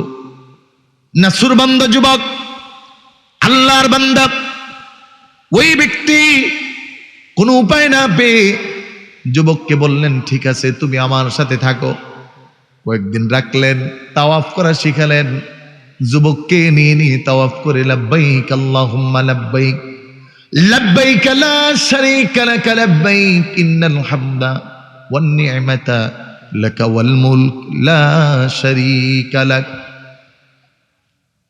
রুকনি ইয়ামিনিতে চুমু খায় যুবক সহকারে দোয়া করে আল্লাহর কাছে, আবার হাজরে আসওয়াদে চুমু খায় দোয়া করে, আবার মিজাবে রহমতের নিচে দাঁড়ায় দাঁড়ায় আল্লাহর কাছে দোয়া করে। আমার ভাইরা, আমার বন্ধুরা, হাতিমে কাবায় নামাজ পড়ে পড়ে দোয়া করে ওই যুবকটা কিছুদিন থেকে থেকে কিছু আমাল শিখে গেছে। এবার আল্লাহর বান্দা যেই মানুষটা তাওয়াফের মধ্যে আছে, যুবক যার হাতে হাত রেখে বায়াত হয়েছে, কিছুদিন যাওয়ার পরে যুবকটাও আল্লাহর ওলিতে পরিণত হয়। এবার হঠাৎ করে একদিন ওই যুবক যার হাতে বায়াত নিয়েছেন, আল্লাহর সেই বান্দা তাওয়াফ শুরু করছেন। তাওয়াফ শেষ হলে নামাজ 2 রাকাত আদায় করতে হয়। হঠাৎ করে সন্ধ্যার সময় যুবক খেয়াল করে দেখেন তাওয়াফ শেষ হলো। শেষ তাওয়াফের মধ্যে যখন লোকটা ডাক দেয় লাব্বাইক আল্লাহুম্মা লাব্বাইক, আকাশ থেকে শব্দ আসে, ও বান্দা লা লাব্বাইক লা লাব্বাইক, বান্দারে তোমার লাব্বাইক আমি আল্লাহ তাআলা কবুল করছি না। তুমি যত লাব্বাইক বলো আমি রব্বুল আলামিন তা কবুল করি না। এতদিন পর্যন্ত যুবকটার এই হালত আসে নাই, যুবকটা সেই আল্লাহর প্রিয় বান্দায় পরিণত হয় নাই, চোখটা খুলে যায় নাই। একটা কাশফের চোখ আছে। এবার যুবকটার চোখ খুলে গেছে। এবার গায়বী মদদের আওয়াজটা যুবকের কানে আসছে। যুবক নামাজ শেষ করে বলে, হুজুর আমি যাই, আমি আর আপনার কাছে থাকতে চাই না।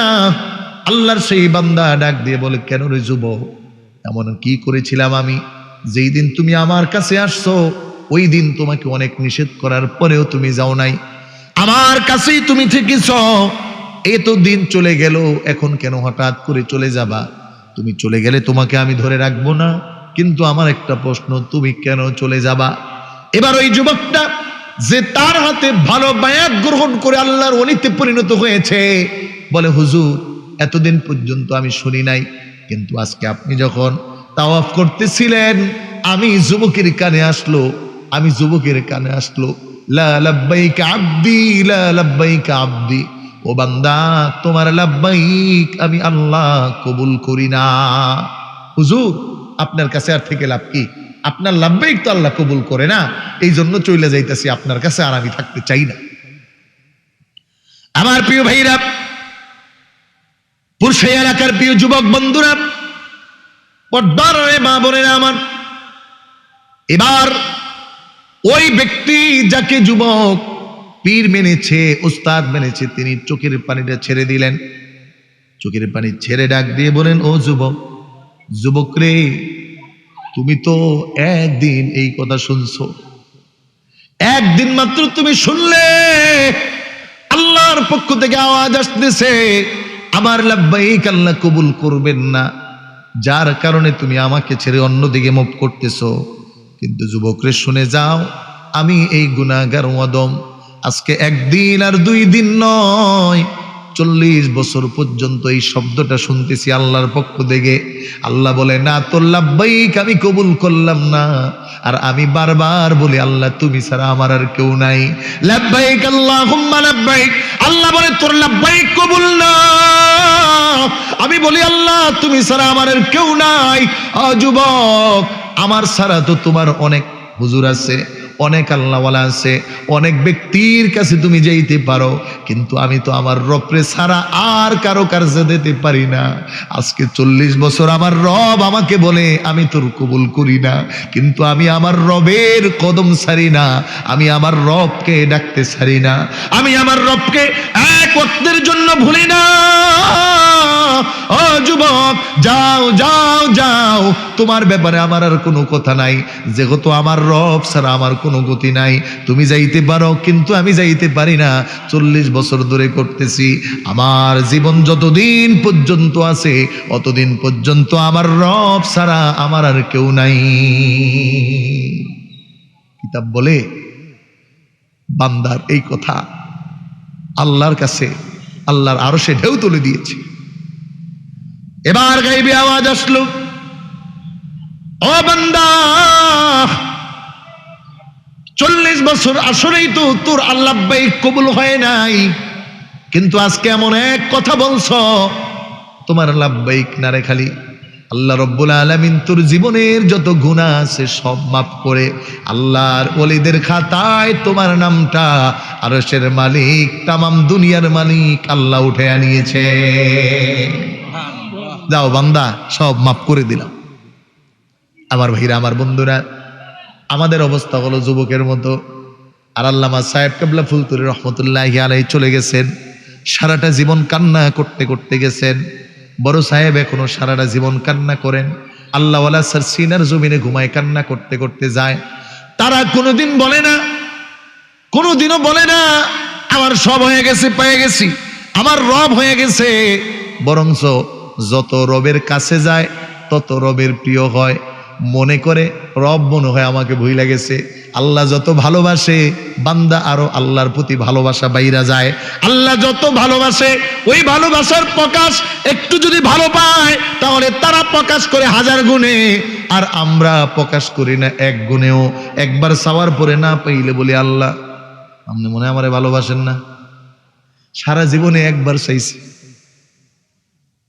ইলেকশনের সময় আছে না, পাস না করলে কয় আরে আল্লাহ আমারে ভালো পায় না রে, কিছু দানও করবো না। কিন্তু না যুবকরা, আমাদের চাইতে হবে, যাইতে হবে কার কাছে? আর তো কোনো রাস্তা নাই, প্রশ্নও আসে না। তবে রব বলে চাওয়া বন্ধ করো না, কখন পাইবা আর কখন আসবে এইটা তুমি জানো না।